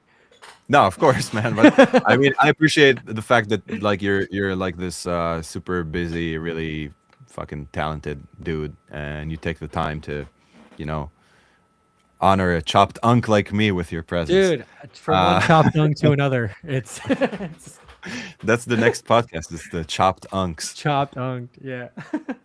Yeah, Hell yeah, man. dude. Well, So hit me up yeah. when you want to do this again. Hopefully, it will take less than a year, like I always say. Yes. And thank you guys for being here with us and Yeah, asking thanks for great hanging, questions. guys. This was awesome. Awesome. So, by the way, you have to end the thing on Instagram first before ending it here. There's like behind the scenes stuff that we need to I do. see. Otherwise, Well, the stream isn't saved, or I don't know, some bullshit. okay, So ready? let's do it together. 1, 2, 3, go.